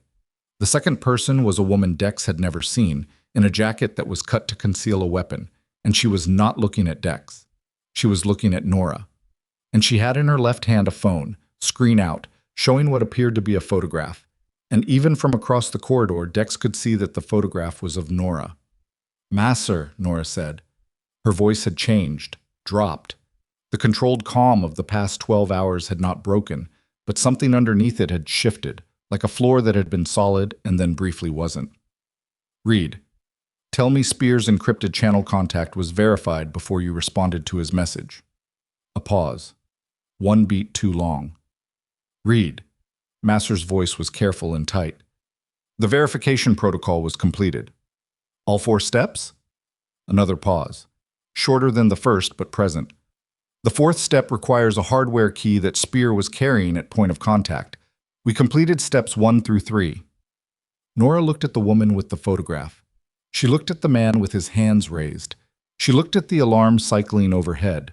The code gray, the security threat, the sound of the weapon discharge from 3 floors above them. "The message wasn't from Spear," she said. "Flat, certain. Someone has his hardware and his contact information, which means—" The ceiling lights cut, all of them. The entire service corridor went dark. The darkness lasted 4 seconds. That was enough. Dex dropped into a crouch the moment the lights cut, weapon tracking left toward the man with his hands raised, because the calculus of a dark room was simple. The person who had been controlling their hands was the most dangerous the moment that control became invisible. He heard movement to his right, a shuffle and a thud, that suggested the woman with the photograph had moved toward Nora, and he heard Nora's voice say "don't" in a tone that was not frightened and not loud, and that made the shuffle stop. Then the emergency strips along the base of the corridor walls came on. The same amber strips as the basement, the same dim functional glow, and the room reorganized itself in amber and shadow. The man had not moved. His hands were still up. His expression was the careful blankness of someone executing a plan that had just encountered a variable. The woman had moved 2 steps toward Nora and stopped. Nora had the burner phone held in front of her, screened toward the woman, and on the screen was a live recording, video, running, the timestamp ticking in the corner, the woman's face clearly captured in the ambient emergency light. "It's streaming," Nora said. "Has been since you came through the door. Colonel Masser has the feed." She was lying. Dex knew she was lying because he'd been watching her hands and she hadn't opened the phone app, but her voice was completely level and the woman didn't know what Dex knew. Masser, from behind Dex, said, "Soren." And Soren came through the stairwell door with 2 more people, and the corridor geometry shifted entirely. The man with raised hands looked at the new arrivals and made the calculation that Dex had been waiting for him to make, the one where the options contracted to a single viable choice, and said, "I need to speak with whoever's running oversight." "That's me," Masser said. "I'm a contractor with Vantech Security. I was told this was a witness extraction operation. I was told federal charges were pending against the woman and we were facilitating a lawful transfer." He said it with the specific flatness of someone who had decided that the best available move was partial truth delivered without affect. "I don't know anything about a weapon discharge on the 3rd floor. That wasn't part of my brief." Masser studied him. "Who briefed you?" A pause. "I received the brief through our operations coordinator. I don't have direct contact with whoever authorized it." "Name of the operations coordinator." The man looked at Dex, then at Masser, then at the 2 people who had come in with Soren. He was doing his own arithmetic. "Gould," he said finally. "Marcus Gould." Nora said nothing, but Dex saw her jaw tighten. Gould was the supply chain manager whose communication thread had appeared in her documentation, the internal hospital contact whose emails to the Vantech subsidiary email had helped establish the procurement connection. Masser nodded once, as if confirming something he had already known. "Cuff them both and hold them in the stairwell," he said to Soren. Then he looked at Dex. "3rd floor." They took the stairs at a pace that was faster than careful and not quite reckless. Masser went first because it was his operation. Dex went second because it was his jurisdiction, and he wasn't willing to yield that entirely regardless of who Colonel Reed Masser was or what committee he represented. Nora came third because she had stopped allowing her physical condition to make decisions for her somewhere around the basement, and nobody had the time or the standing to argue. The 3rd floor stairwell door opened onto a corridor that had been evacuated. Patients had been moved, doors closed, a medication cart abandoned in the middle of the hallway, a chart lying on the floor where someone had dropped it quickly. The code gray had done its procedural job, which meant all non-emergency staff had moved patients back and sealed rooms, which meant the floor was effectively empty except for whatever had produced the weapon discharge. Room 318, Nora's room, was 60 feet ahead. The door was open. Masser raised a fist. They stopped. From inside the room, a voice, male, unhurried, with the particular confidence of someone who believed the current situation was still operating according to their plan. "Colonel Masser, I know you're in the corridor. There's no useful approach angle from the stairwell that I haven't accounted for, so let's save the tactical positioning for someone who doesn't know your training." Masser's expression didn't change, but something around his eyes did. The same kind of recognition Nora had shown in the corridor below, specific and weighted. He looked at Nora. She looked back at him. "Rourke," she said, very quiet. "Yes," Masser said. Dex filed the name without context because context would have to wait. He looked at the door, at the room's visible slice of interior, a bed, a window, the edge of a chair, and at the angle that would give him a sightline when they moved. "I have someone with me," the voice said. "He's been here 4 days and he's not having a good morning. I'd like this conversation to be short." Spear. Dex understood the architecture of it. Spear had surfaced using his hardware key, which meant whoever had the key had Spear, or had access to Spear's equipment, which meant Spear had been taken and his assets stripped, and the encrypted contact this morning had been a lure built from stolen credentials. Masser stepped into the corridor without rushing, weapon visible at his side but not raised. He stopped 10 feet from the door. Rourke. Reed. A beat. You look tired. The committee work aging you? What do you want? Right now, I want Nora Vass's documentation. The physical case, the hard drive, the full set. And I want your confirmation that whatever records freeze you attempted this morning gets reversed. A pause. I know about the freeze. I know about the forensic accountant. I know about the woman who left through the service entrance with the case. Another pause, and this one had weight in it. I also have a copy of Spear's preliminary documentation, which has been very illuminating regarding who on your committee authorized him to make contact in the first place. This corridor was very quiet. Masser said, You've been inside the committee access. For about 3 months, since shortly after Spear reached out. Rourke's voice was calm and organized. Long enough to know the shape of your investigation, long enough to know that your forensic window depends on financial records that are currently being dissolved, and long enough to know that without Spear's physical testimony, your authorization chain is inferential rather than evidentiary. Nora was standing slightly behind and to Dex's left, and he heard her breathing change. Not visible panic, nothing that obvious, but a controlled adjustment of the kind that came from recalculating under pressure. Dex looked at her and mouthed, Who is he? She mouthed back 2 words. The first was my, and the second was a rank. Not a colonel, not the same level as Masser, something above it. He processed that. Let Spear walk out, Masser said. He walks out, I come in, we have the conversation. You come in anyway, Reed. Spear's condition depends on the conversation's outcome. A brief pause. I'm not going to hurt a 62-year-old quality control engineer. He's not the problem. His documentation is the problem, and I'd like it returned. I don't have it. No, but she does, or she knows where it is. The voice shifted fractionally, the first change in its confident register. Nora, I know you're in the corridor. I know you pulled your own drain tube and walked out of recovery because that's exactly what you would do. And I know you built your documentation to survive exactly this kind of pressure because I trained the unit that trained you. A pause. Come in, both of you. Dex looked at Masser. Masser looked at Nora. And Nora, post-surgical, compression-bandaged, 14 months of careful work, at risk of ending in a hospital room she had been suspended from ever returning to, looked at both of them and said, I'll go. You won't, Dex said. You don't have jurisdiction over... I have enough jurisdiction to not let you walk into that room. He said it clearly and without heat. If he wanted to shoot someone, the weapon discharge would have been followed by more. It wasn't. He's holding Spear and he wants leverage, which means he needs Nora functional. He doesn't shoot her. He paused. But he might shoot Spear if I go in instead of her because Spear becomes a liability if the negotiation fails. So I go first. Nora looked at him with the expression of someone reassessing a calculation. You're not trained for... No, he said, but I'm unexpected. He looked at Masser. Back me. Masser considered. It was a very short consideration. Soren has the room geometry mapped. I'll have position in the corridor with sightline to the window when you enter. If it deteriorates, it won't deteriorate that far. Dex wasn't entirely sure that was true, but the alternative was Nora walking in there, and she had already lost enough blood for one morning. He holstered his weapon, straightened his jacket. He was still in uniform, still badge visible, still identifiably a patrol officer in a way that had specific implications about what shooting him would cost.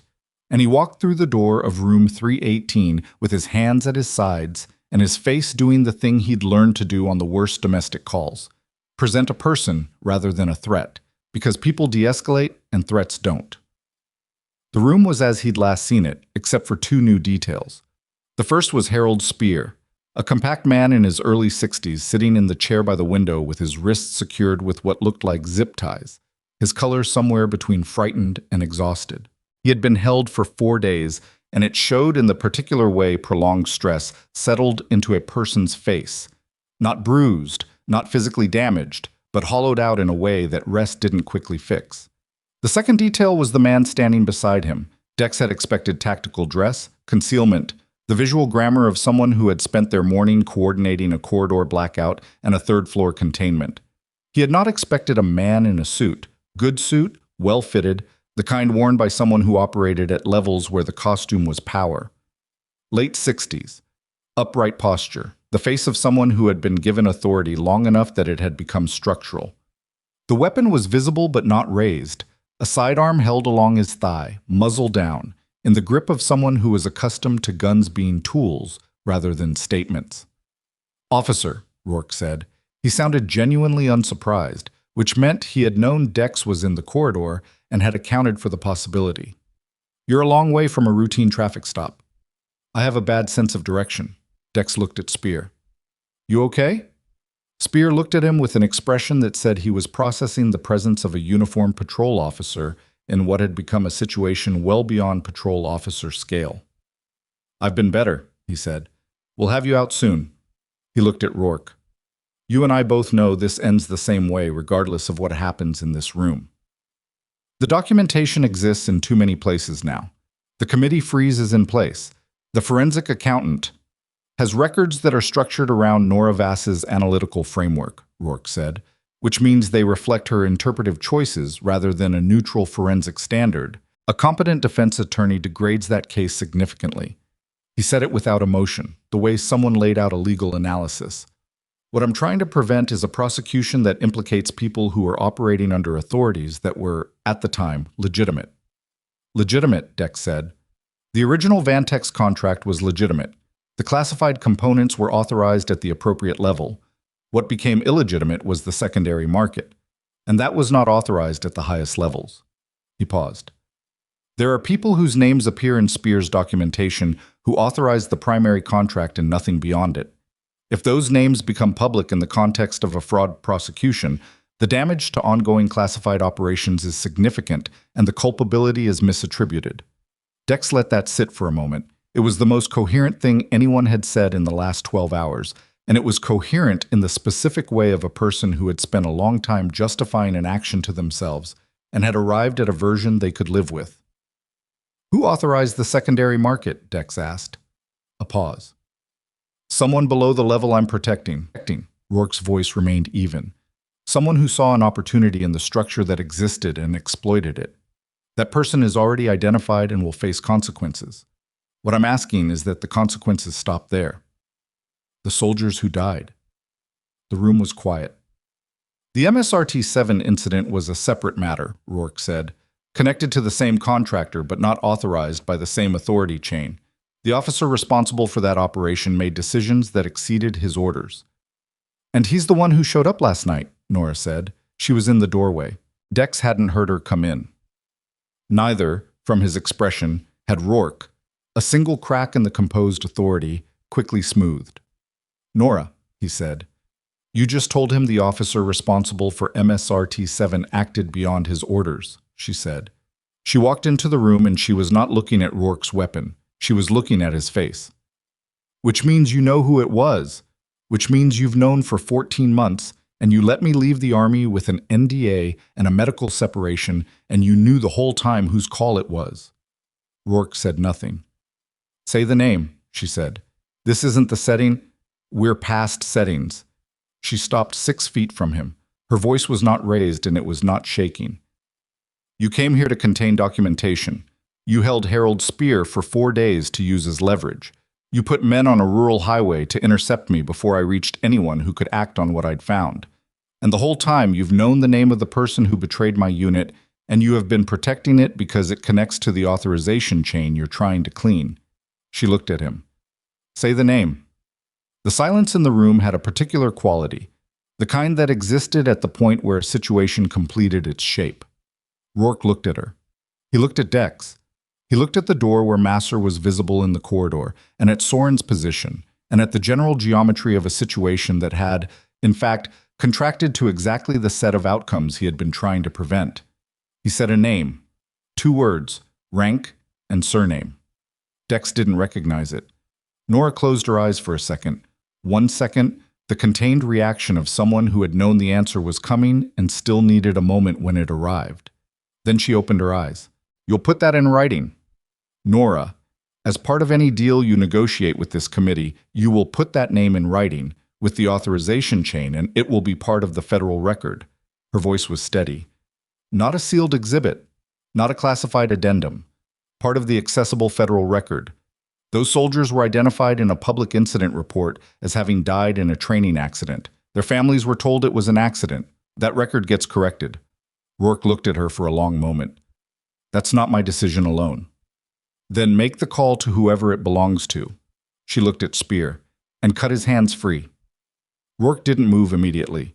He stood in that room in his good suit with a sidearm at his thigh and the weight of a 14-month concealment around him, and he looked like someone at the exact moment a structure they had maintained through considerable effort finally became more expensive to hold than to release. He put the weapon on the bed, reached into his jacket pocket, and produced a small folding knife. He crossed to Spear and cut the zip ties. Spear pulled his hands to his front, rubbed his wrists, and looked at Nora with an expression that contained a complicated mixture of relief and guilt.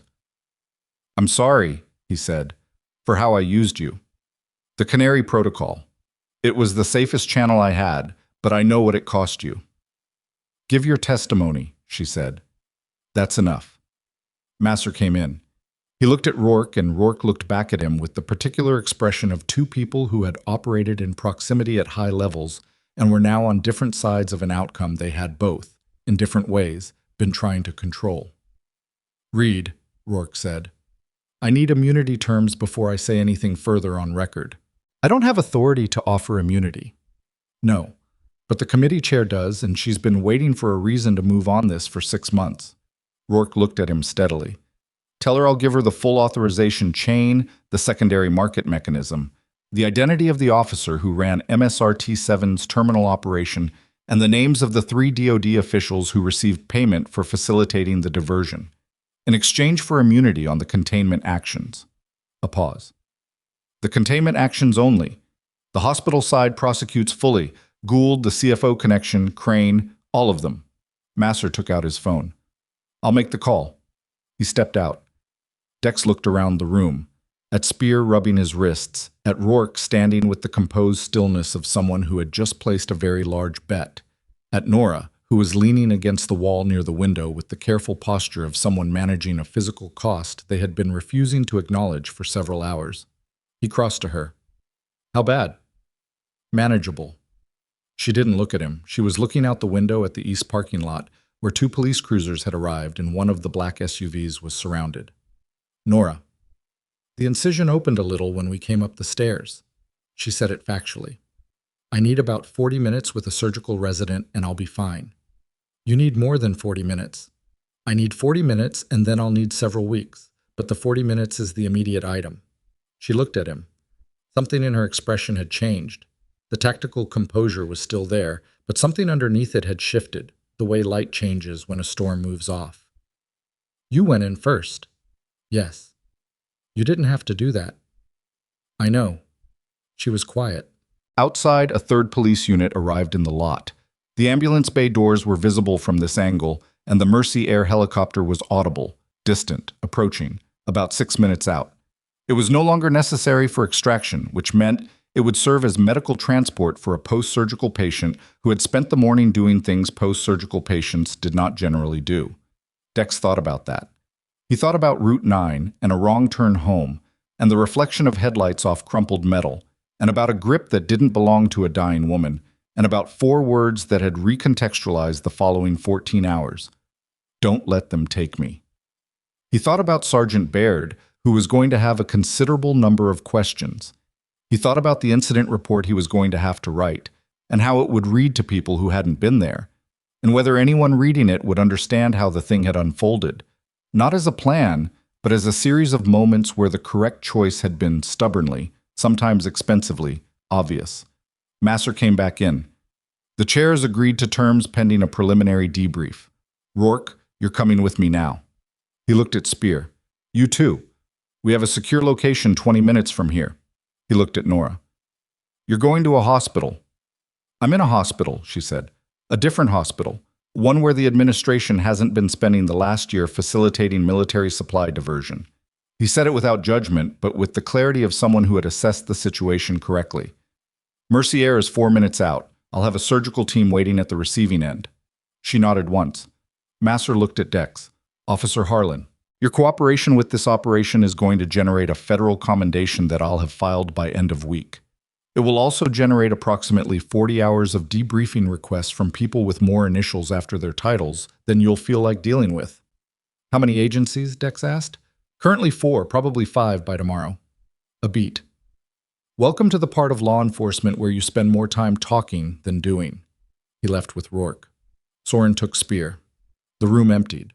Nora pushed off the wall and stood. Dex stayed where he was. She looked at him with the expression of someone who had something to say and was organizing how to say it, which was a recognizable Nora expression by now. The slight pause before the thing that mattered. I want to tell you something, she said. For the record. Okay. 3 days after my team died, I sat in a debrief room in a building I'm not allowed to name, and I answered questions for 8 hours about an operation that the people asking had already decided to classify above my clearance. They were not rude. They were not cruel. They thanked me for my service and gave me paperwork and told me I had 30 days to transition to civilian status. She looked at him steadily. I have spent 14 months being the nurse who was difficult, who was paranoid, who made unsubstantiated allegations and disrupted departmental cohesion. I have read that phrase in my performance file, and I have sat across from Judith Crane and listened to her use that phrase in lieu of actually engaging with anything I was telling her. A pause. What I want to tell you is that you are the first person in 14 months who heard what I was saying and acted on it without asking me to prove I was worth listening to first. Dex didn't have anything polished to say to that. You were bleeding under an overturned car, he said.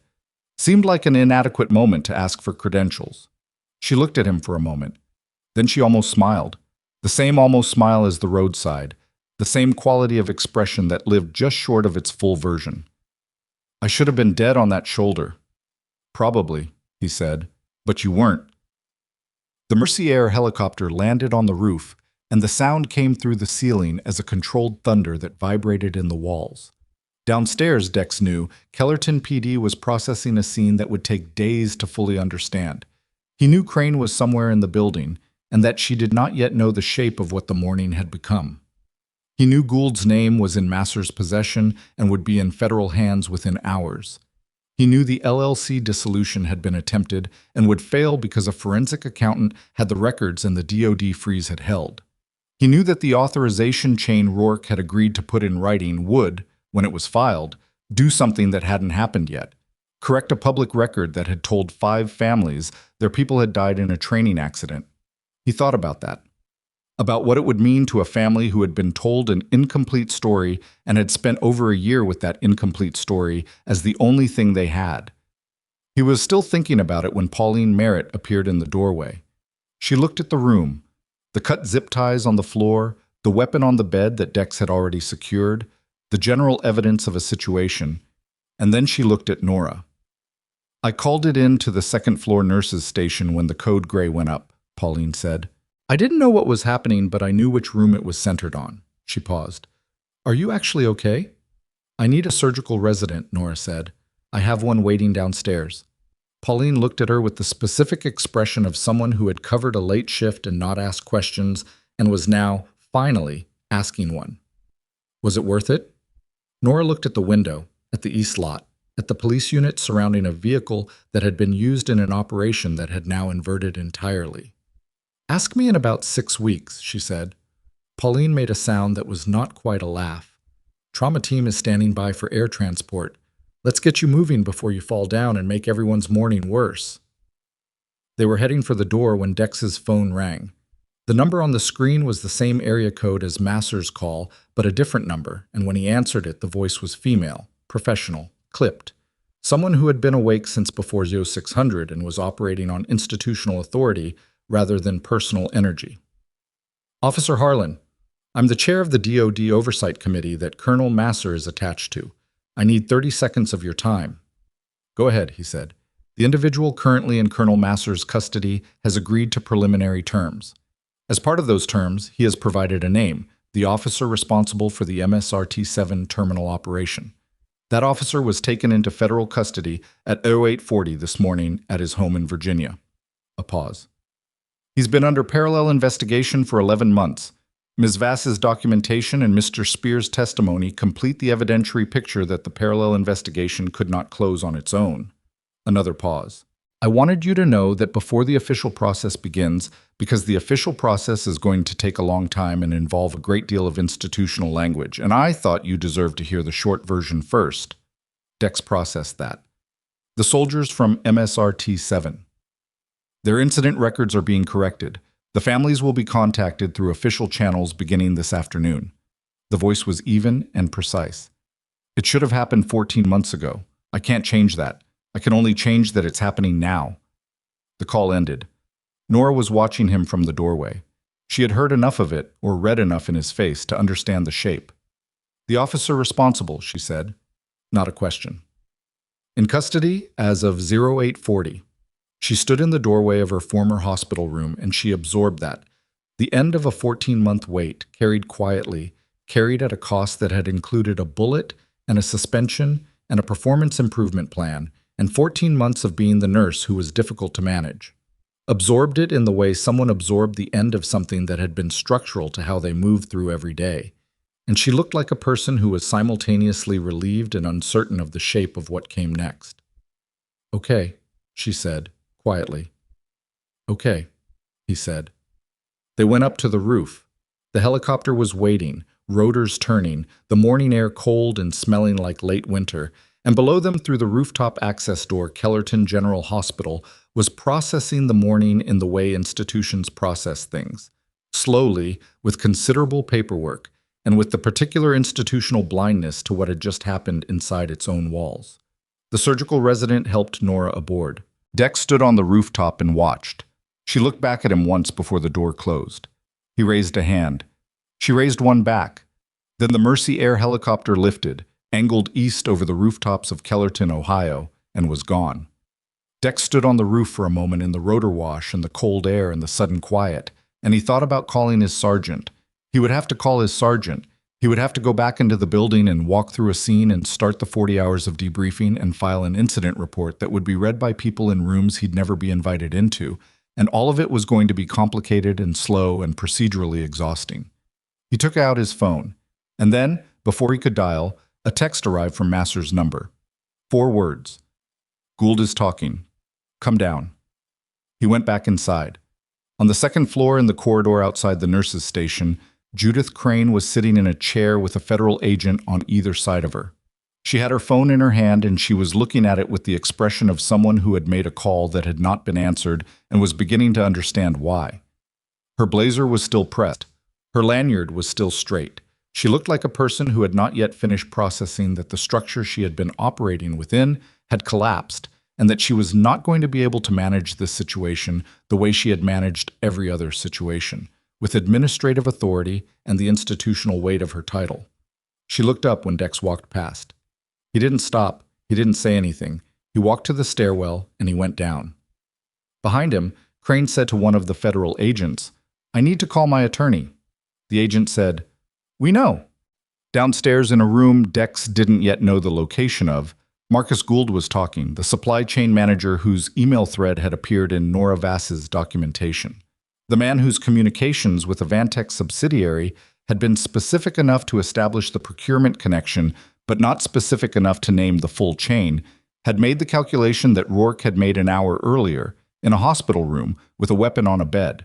And somewhere in Virginia, a federal custody intake was processing a man whose name had just been added to an arrest record that would, when it was filed, close a chapter in 5 families' understanding of what had happened to people they had loved. It was 10:17 in the morning. Dex Harlan had been awake for 21 hours. He had not eaten since the previous afternoon. His uniform was creased and stained, and his badge was still clipped where it belonged. And he walked into the ground floor corridor of Kellerton General Hospital and stopped.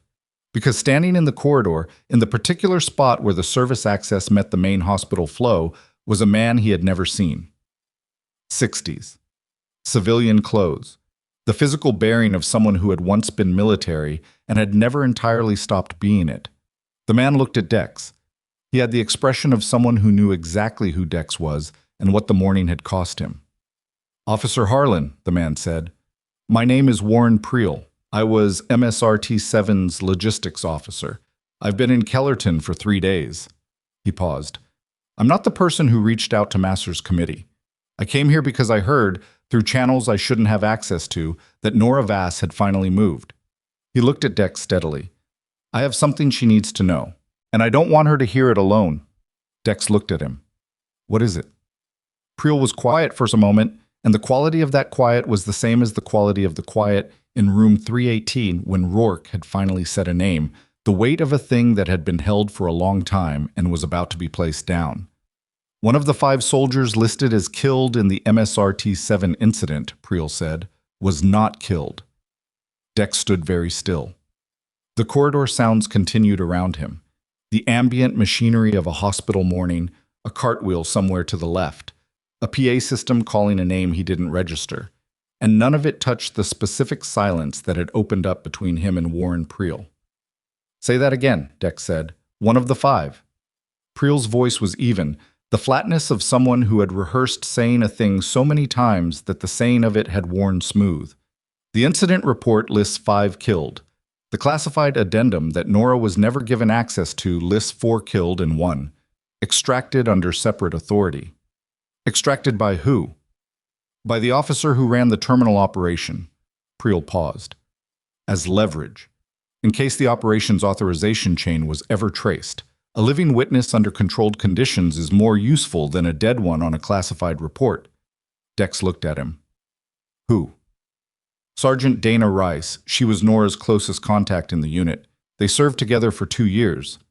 Priel's jaw tightened slightly, the first crack in his composed delivery. Rice is alive. She has been in a private medical facility in eastern Pennsylvania for 14 months, listed under a false identity.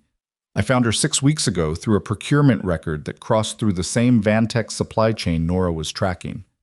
A pause. The facility is run by a subsidiary of Vantex Medical Solutions. The weight of that landed fully.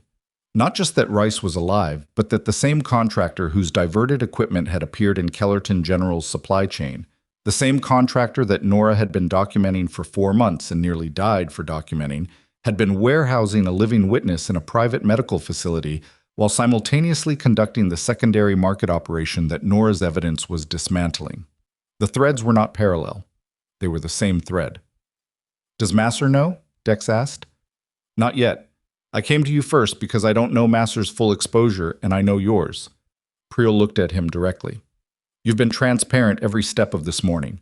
I've had eyes on this situation for 3 days and you are the only person in it who has operated without a secondary agenda.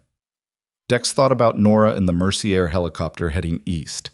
He thought about the DoD Oversight Committee chair on the phone, telling him the short version before the institutional language took over.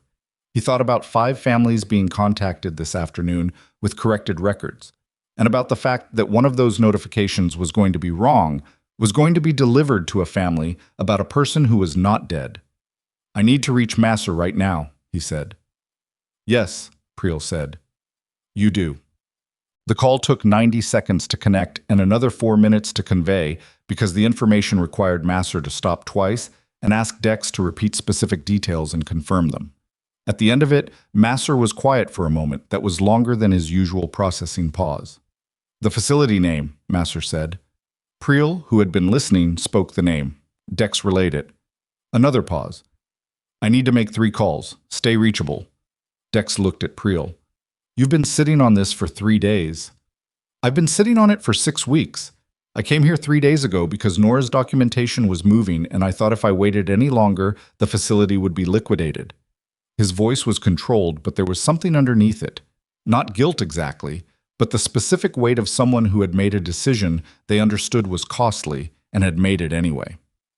I couldn't reach Nora safely before this morning. Every channel I tried reflected back monitoring signatures I didn't recognize. Someone was watching her communication environment. Rourke. Most likely. He paused. I should have found another way. I know that. Dex didn't absolve him of it. He didn't have the standing or the information to make that judgment cleanly. And the people who did have the standing were going to be asking Priel far more detailed questions very shortly. Come with me, he said. There's a federal team processing the scene downstairs. You need to be in front of them now, not later. Priel nodded and came without argument. The compliance of someone who had been carrying a decision alone long enough to be relieved that the carrying was ending. They went down. The ground floor of Kellerton General had become something that hospital administration had no protocol for. A federal processing scene operating inside an active medical facility, with agents moving through corridors alongside nurses, evidence documentation happening in administrative offices, and a patient population that had been partially evacuated from the upper floors and was now slowly being returned to their rooms by staff who had been given a terse, insufficient explanation involving the phrase law enforcement matter. Soren took Priel to a room being used as a temporary interview space and closed the door. Dex found a chair near the nursing station, sat down, and called Sergeant Baird. Baird answered on the second ring. "You're alive, chum," he said. It was not a greeting exactly, more an inventory item confirmed. "Yes." "You want to tell me what happened?" "Not on an open line." Dex paused. "You'll get a full report, Sergeant, I promise. The short version is that the incident on Route 9 last night connected to a federal investigation involving military supply diversion and the hospital's administration, federal custody of multiple individuals. Scene is being processed now." A long silence. "Multiple individuals?" "At least 6, possibly more when the day finishes." Another silence. "Harlan, are you okay?" The question was simple enough that it briefly wrong-footed him, because the morning had been so thoroughly operational that the personal dimension of it had been something he'd been managing around rather than through. He had not slept. He had not eaten. He had drawn his weapon in a hospital corridor. He had walked into a room with an armed man who had the particular bearing of someone who had operated for a long time at levels where the consequences of decisions were measured in things larger than individual people. "I'll be okay," he said. "I need a few more hours." "Take what you need." Baird paused. "The federal commendation they're filing. I heard from the committee chair's office about 20 minutes ago. She called the precinct directly." Dex hadn't known that. "What did she say?" "She said you exercised independent judgment in a complex multi-agency situation and that your actions directly enabled the closure of an 11-month federal investigation." A pause that held something Baird didn't put into words directly, but that Dex could read in the rhythm of it. "Thought you should know." He ended the call and sat for a moment. The nursing station around him was moving at the particular pace of a facility resuming normal operations after an abnormal event, catching up, recalibrating. The nurses doing their actual work with the professional compartmentalization that came from years of managing the gap between what a hospital contained and what it presented. Pauline Merritt came past, chart under her arm, glasses on, at speed. She paused at Dex. "She make it onto the helicopter, okay?" "Yes." "Good." She kept moving, then stopped, looked back. "Room 209 still got the maintenance sign on it. Someone should probably take that down." She was gone before he could respond. Masser's 3 calls took 40 minutes and changed the shape of the morning's remaining architecture entirely. The first call produced a federal warrant for the private medical facility in eastern Pennsylvania. The second call produced a joint FBI and Army CID team dispatched to execute it. The third call, which Masser relayed to Dex in person, in a ground floor room that had been cleared for the purpose, came from the DoD Oversight Committee chair, who had been on a conference call with the Department of Justice since ERO 900, and had just received confirmation that the arrest of the officer responsible for the MSRT-7 terminal operation had also yielded a secondary location.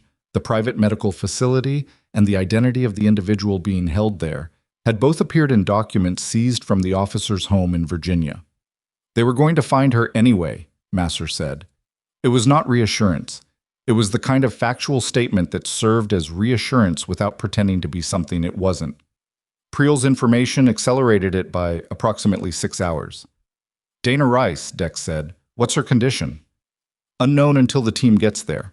The facility is a legitimate private medical operation, licensed, staffed, billing insurance under her false identity.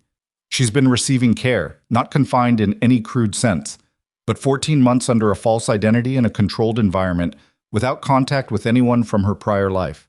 He paused. "She'll need significant support. Does Nora know yet?"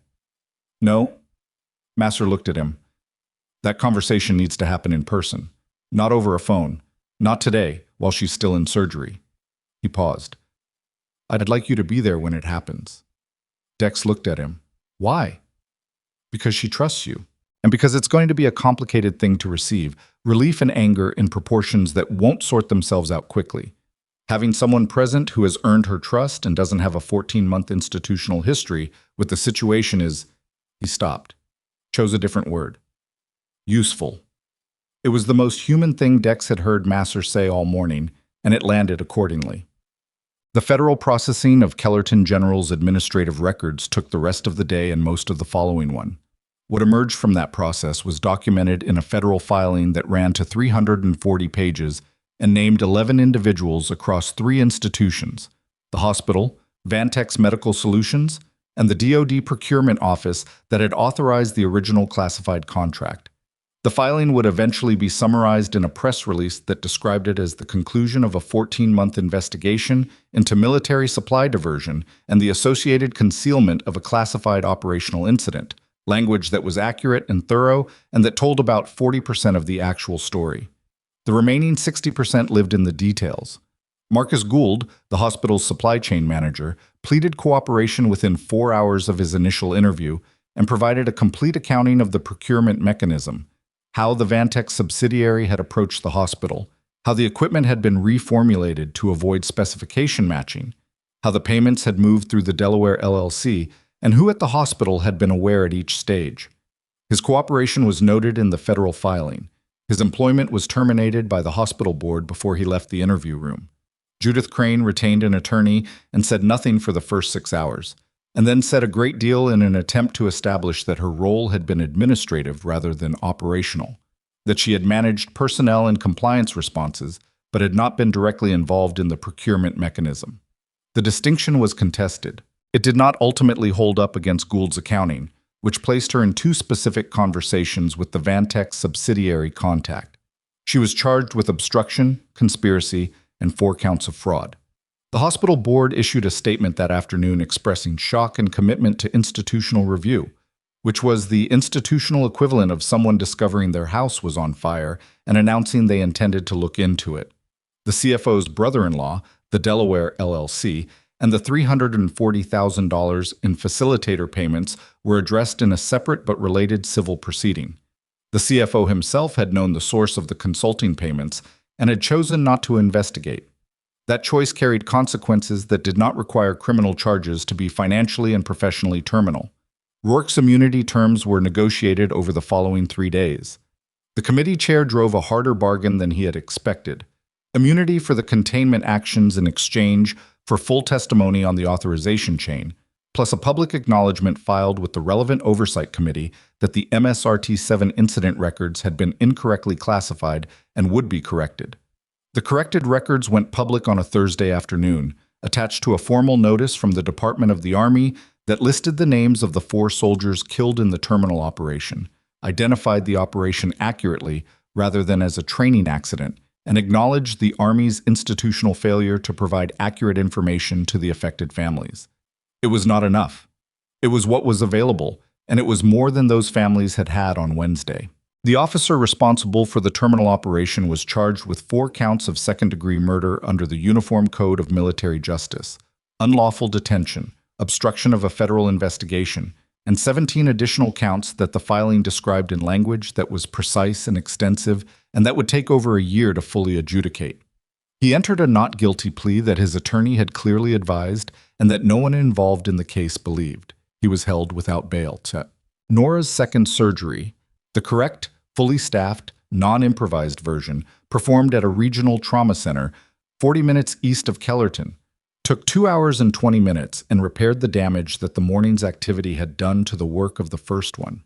She woke up in a recovery room that smelled different from Kellerton General and was quieter and had a window that showed an afternoon sky going orange at the edges. Masser was there. So was Dex, in a chair he had occupied for the last hour, after driving east in a borrowed vehicle because his own car was still on Route 9, where he'd pulled over in the dark. She looked at the ceiling first, then at Masser, then at Dex. "How long?" she asked. "About 2 hours," Dex said. She looked at the window. "What time is it?" "Almost 5. She absorbed that. "Gould." Cooperating fully, Masser said. Federal charges filed. Crane is in custody. The board has suspended the CFO pending the civil proceeding. She nodded slowly. Rourke. Immunity terms accepted. He testified this afternoon. The authorization chain is on record. He paused. The officer responsible for the terminal operation was arrested in Virginia this morning. He's charged. Nora closed her eyes. She kept them closed for long enough that Dex checked her breathing out of reflex. She was fine. She was simply doing what people did when a weight they had been carrying for a very long time was finally, verifiably, set down in a place they could confirm it would stay. There's something else, Masser said. She opened her eyes. He told her about Priel, about the facility in eastern Pennsylvania, about Dana Rice. Nora went completely still. Not the tactical stillness, not the controlled management stillness, but a different kind. The kind that came before something moved through a person that they had no available mechanism for managing quietly. She's alive, Nora said. Yes. The FBI team reached the facility at 2:30 this afternoon. She was... Masser chose words carefully. She's been receiving care. She was disoriented when they identified themselves. 14 months under a false identity it leaves a mark. But she's physically stable and she is alive. Nora looked at the ceiling. Her jaw was tight and her breathing had changed, and the tears, when they came, were not the performative kind. They were the inconvenient, involuntary kind, the kind that arrived when the body decided that the duration of controlled restraint had exceeded its operational tolerance. She didn't wipe them away immediately. She let them run and looked at the ceiling and breathed. Dex looked at the window. Masser looked at his phone. Nobody filled the silence because the silence wasn't empty. It was full of something that needed room, and the two of them understood that without having to be told. After a while, Nora said, "When can I see her?" She's being transported to a federal medical facility for evaluation, probably 10 to 14 days before they clear visitation. Masser paused. She asked, when the team identified the situation, she asked whether Nora had made it. Nora's breath caught once. What did they tell her? You were the reason they were there. Another silence, shorter this time. Okay, Nora said. Her voice was rough and controlled and entirely herself. Okay. The hospital board of Kellerton General convened an emergency session 4 days after the federal charges were filed. Among the agenda items was a formal review of personnel actions taken during the period of the investigation. Specifically, all disciplinary actions connected to the supply chain reporting and the events of the morning in question. Nora's suspension was vacated. The performance improvement plan was expunged from her record. The board issued a written apology. Not a statement, not a press release, but a formal written apology addressed to her by name, acknowledging that her reports had been valid, that the institutional responses to those reports had been inadequate and influenced by the corrupt administrative structure that was now the subject of federal proceedings, and that her actions had ultimately prevented ongoing harm to the hospital's patients and reputation. The apology was 3 pages.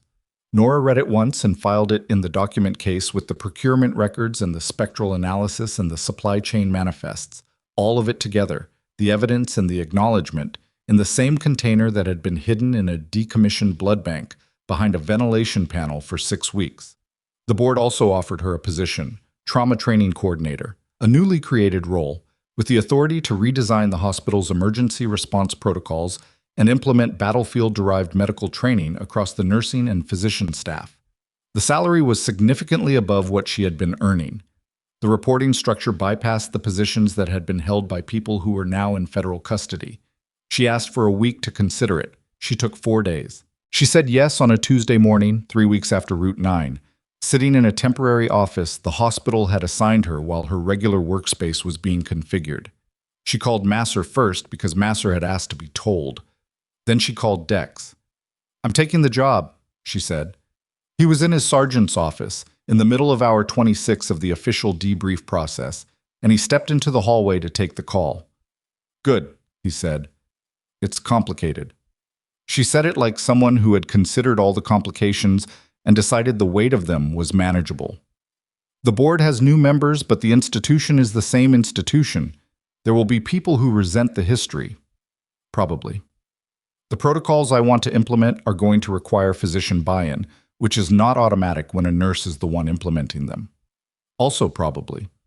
And I'll be in that building every day, which means I'll walk past the supply chain office and the administrative corridor and the places where things happen that are, she paused, not comfortable to walk past. Yes, he said. A pause.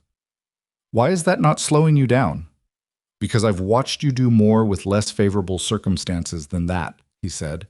And because the people in that hospital who would have covered for Crane and Gould are in federal custody. The ones who are left, Pauline, the surgical resident, the people who ran toward their jobs when the code gray went off. They're not the problem. A longer pause. That's almost optimistic for 10 a.m. I've been in debriefing for 4 days. My baseline has shifted. She made a sound that was almost a laugh. Actually, a laugh. The first one he'd heard from her that didn't have a controlled quality around it. How much longer do they have you? 2 more days, they say. Probably 3. When you're done, she said, come by the hospital. I want to show you something. The something turned out to be a room on the 2nd floor. Not a patient room, an administrative one, currently empty and in the process of being cleared. The walls were bare. The furniture had been removed except for a table and 2 chairs. The window looked east over the parking lot where the black SUVs had sat, and the police cruisers had eventually replaced them. This is going to be the training center, Nora said. She stood in the middle of the room and looked at the bare walls with the expression of someone looking at a space that didn't exist yet and seeing it in detail already. First module starts in 6 weeks. Physicians, nurses, first responders, hemorrhage control, rapid airway management, tension pneumothorax intervention. She paused. The things that kill people in the first 10 minutes if no one around them knows what to do. Dex looked at the room. The hospital agreed to all of it? The board agreed to fund it. The new compliance director agreed to the protocol integration. The surgical chief... She paused. The surgical chief had opinions. Past tense? I showed him the data from 3 military studies on outcomes when battlefield-derived hemorrhage protocols were implemented in civilian trauma settings. He had fewer opinions after that. A beat. He still has some. We're working on it. It was such a specific and human summary. We're working on it. The perpetual operational status of a project that mattered and wasn't finished.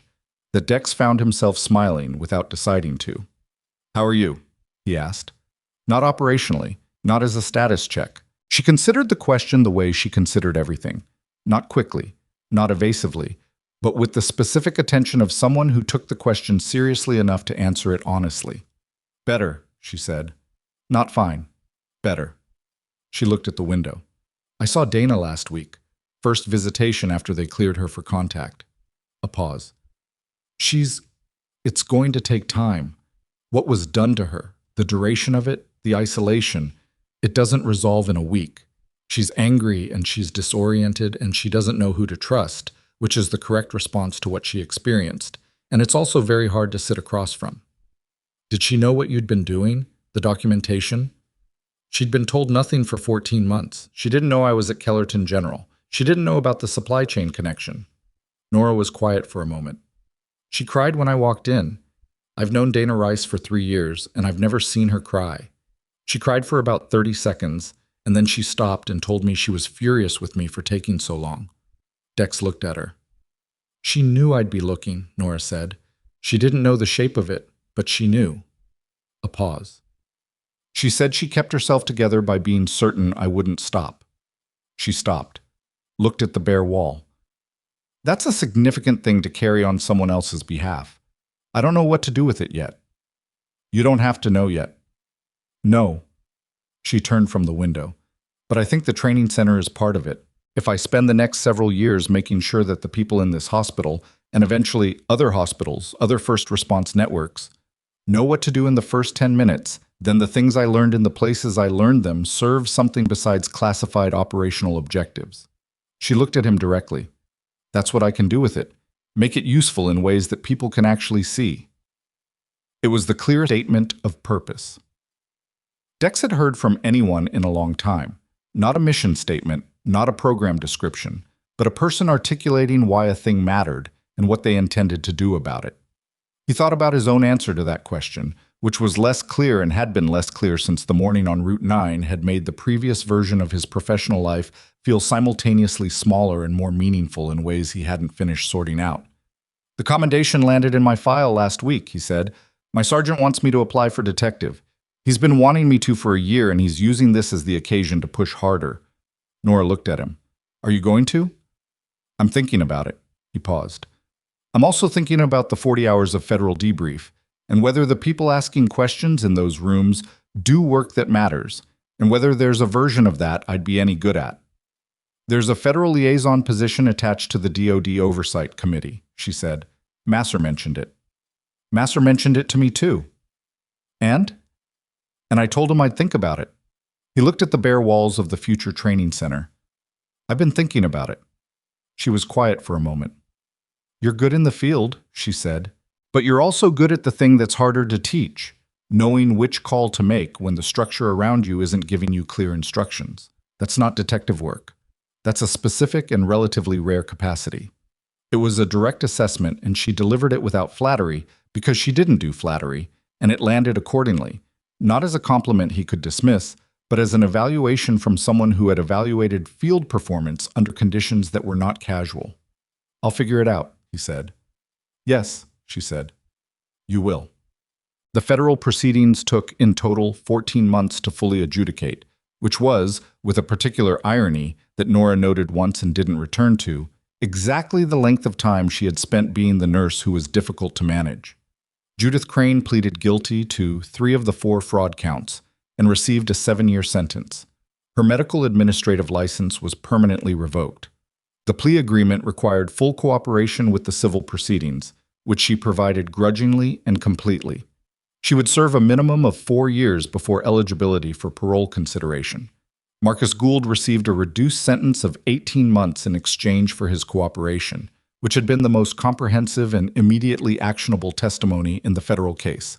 He was released after 14 months. He did not return to healthcare administration. The CFO's brother-in-law, the Delaware LLC, and the $340,000 were addressed in a civil forfeiture proceeding that recovered the funds, assessed substantial penalties, and resulted in the permanent dissolution of the entity. The CFO resigned 2 weeks before the civil filing and never publicly explained why, which meant the explanation lived in the documentation and the legal record and the knowledge of everyone involved, which was sufficient. Rourke testified for 11 hours over 2 days and then retired to a version of private life that was, by all accounts, genuinely private. His immunity held. His name appeared in the federal filing in a context that was factually accurate and that described actions that most readers would find difficult to defend, and he had to live with that, which was not nothing.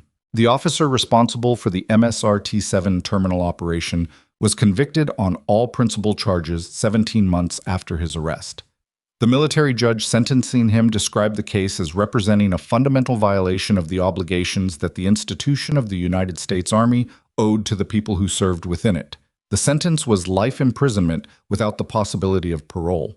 In the courtroom, the families of the 4 soldiers killed in the terminal operation sat in the gallery and watched the verdict read, and most of them did not visibly react because reaction was the private thing, and this moment was the public thing, and the distinction mattered. Dana Rice was present at the sentencing. She had requested to read a victim impact statement. It was 4 minutes long and was delivered in a voice that did not waver, and that described, in specific and measured terms, what 14 months of controlled isolation under a false identity had done to her understanding of her own mind. How the confidence a person built over years of training and operational experience could be systematically dismantled not through cruelty, but through sustained absence of confirmation, through the daily erosion of a self that had nothing to reflect itself against. She read it clearly and sat down. Nora was 2 seats to her left. She did not read a statement. She had provided written testimony that was part of the evidentiary record, and she had decided that the public moment was Dana's, and she was correct. After the sentencing, in the corridor outside the courtroom, Dana looked at Nora and said, "You're not going to ask how I am." "No," Nora said. "I know how you are." "You know the clinical version." "Yes." "The non-clinical version is—" Dana stopped, started again. "I'm angry. A lot. At people who don't deserve it, which is the infuriating part. I know the anger is misrouted. Knowing doesn't stop it. It stops some of it. Some. Dana looked at the corridor wall. The facility doctors say that's normal. That misrouted anger is a predictable response to sustained. I don't need you to tell me the clinical framework. I know the clinical framework. I know you do. Then stop making that face. What face? The one where you understand something and you're waiting for me to get there. Nora considered. I'll work on it. Dana looked at her for a moment. Something in her face shifted. The sustained tension of 14 months' aftermath in conversation with something older and more durable.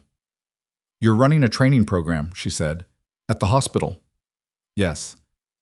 Do you need anyone to teach the field assessment module? Nora looked at her. Dana looked back. It was not a fully resolved face.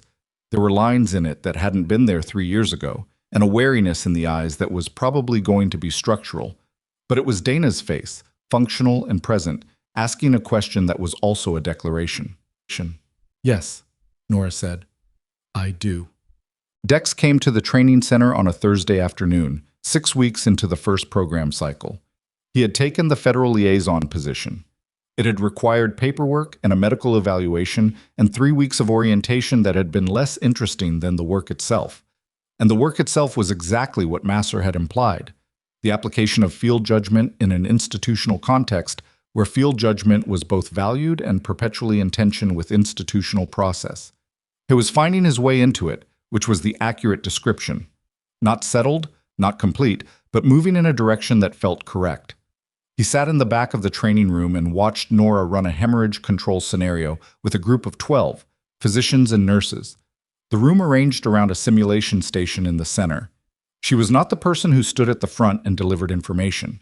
She was the person who moved through the room, directed attention, asked questions that made people think, rather than questions that confirmed what they'd been told. When someone gave an incorrect response, she didn't correct with the authority of someone who knew more. She corrected by asking another question that redirected the person to the correct answer through their own reasoning. It was more patient than it looked, and it required a specific kind of sustained attention to the person in front of you rather than the information you were trying to deliver. Dex watched a surgical resident who had started the session with the confident carelessness of someone who expected the content to be beneath their current level work his way through 40 minutes of Nora's questions, to a place where he was genuinely uncertain about protocols he had thought he had mastered, and then to a place where he had rebuilt those protocols on a foundation that was more solid than the previous one. At the end of the session, the resident stopped at Nora's station on his way out. The pressure threshold for the rapid halt application, he said. That's different from what I was trained. Yes, she said. Where does your number come from? 3 years of field application in conditions that don't allow for a second attempt if you get it wrong. He looked at her for a moment. Can I audit the next module? It's not an audit, she said. You participate or you observe. Observing is useful, but participating is the only way the training actually sticks. He considered. Participate then. He left. Nora watched him go and then turned and saw Dex in the back of the room. She came over, pulling off the simulation gloves she'd been wearing, and sat in the adjacent chair. How's the liaison work? She asked. Slow, he said. Complicated. Occasionally useful. He paused. One of the DoD procurement officials from the Vantex authorization chain is cooperating now. Full cooperation. It opened a secondary investigation into 3 other defense contractor relationships that have the same structural signatures as the Kellerton supply chain. How many hospitals? Unknown yet. Minimum 4 based on what's been confirmed so far. She was quiet for a moment.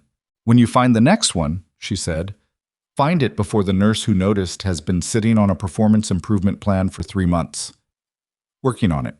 He looked at the training room, at the simulation station in the center, at the bare walls that now had process charts and flow diagrams. The material evidence of a working program. How many cycles have you run? This was the 3rd. We're adding a 4th starting next month, open to first responders from the county. Paramedics, EMTs, firefighters with first response certification. She looked at the room. Dana is developing the field triage component. She'll start teaching in month 2. How is she? Better, slowly. Nora folded the simulation gloves in her lap. She started running again last week. She ran 4 miles and came to training the next morning and did not mention it, which is how I know it mattered. He understood that. Some things you kept private not because they were shameful, but because they were yours, and the ownership of them was part of their value. They sat in the training room that had been an empty space 6 weeks ago, in a hospital that had been compromised from the inside and was working its way toward something that might eventually be called restored. In a building on the second floor where Pauline Merritt was somewhere doing rounds with her glasses pushed up on her forehead and her chart under her arm, moving through work that had always been the point. Route 9, Dex said. Not a question, just the name of a place. Route 9, she said. He had taken the wrong road home. She had been 7 miles from dying on the shoulder of it. The men who had been hunting her had presented credentials in the wrong format, and a patrol officer who had let his EMT certification lapse 2 years ago had noticed the gap between what was presented and what was real and had chosen, in the dark on a rural highway, to stay. The choice hadn't been heroic, it hadn't been strategic. It had been the simple, stubborn refusal to look at a situation and decide it wasn't his problem. And that refusal, applied again and again in a basement, in a corridor, in a room with a suited man and a weapon, had produced a chain of events that reached across 14 months of institutional silence and federal record, and eventually delivered a courtroom verdict to families who deserved one. People talked about courage as though it were a condition, something you either had or didn't. Dex had been in enough situations to know it wasn't a condition. It was a decision, made in a moment when not deciding was easier, and it had to be made again at the next moment, and the next, because the moments didn't stop coming and the decision didn't carry forward automatically. Nora had made that decision every day for 14 months, in a hospital corridor, in a performance review, in a supply closet with a spectral analysis and a documentation case, and the reasonable expectation that nobody was going to listen. She had made it and continued making it in the specific and unglamorous way of someone who knew that the work was necessary and that the work not being acknowledged didn't make it less necessary. That was the thing about the people institutions overlooked. They didn't stop being right because nobody was listening. The truth they were carrying didn't become smaller because the people with the authority to act on it had decided it was easier to look away. It sat there, patient and exact, waiting for the moment when someone finally stopped and paid attention. And sometimes, at 2 a.m. on a rural highway, someone did. I should let you finish for the day, Dex said. I'm done, she said.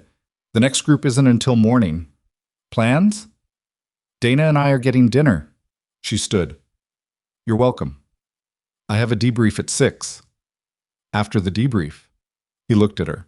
She looked at him with the expression that had once been fully tactical and was now, in the context of a Thursday afternoon in a functional training room, simply human.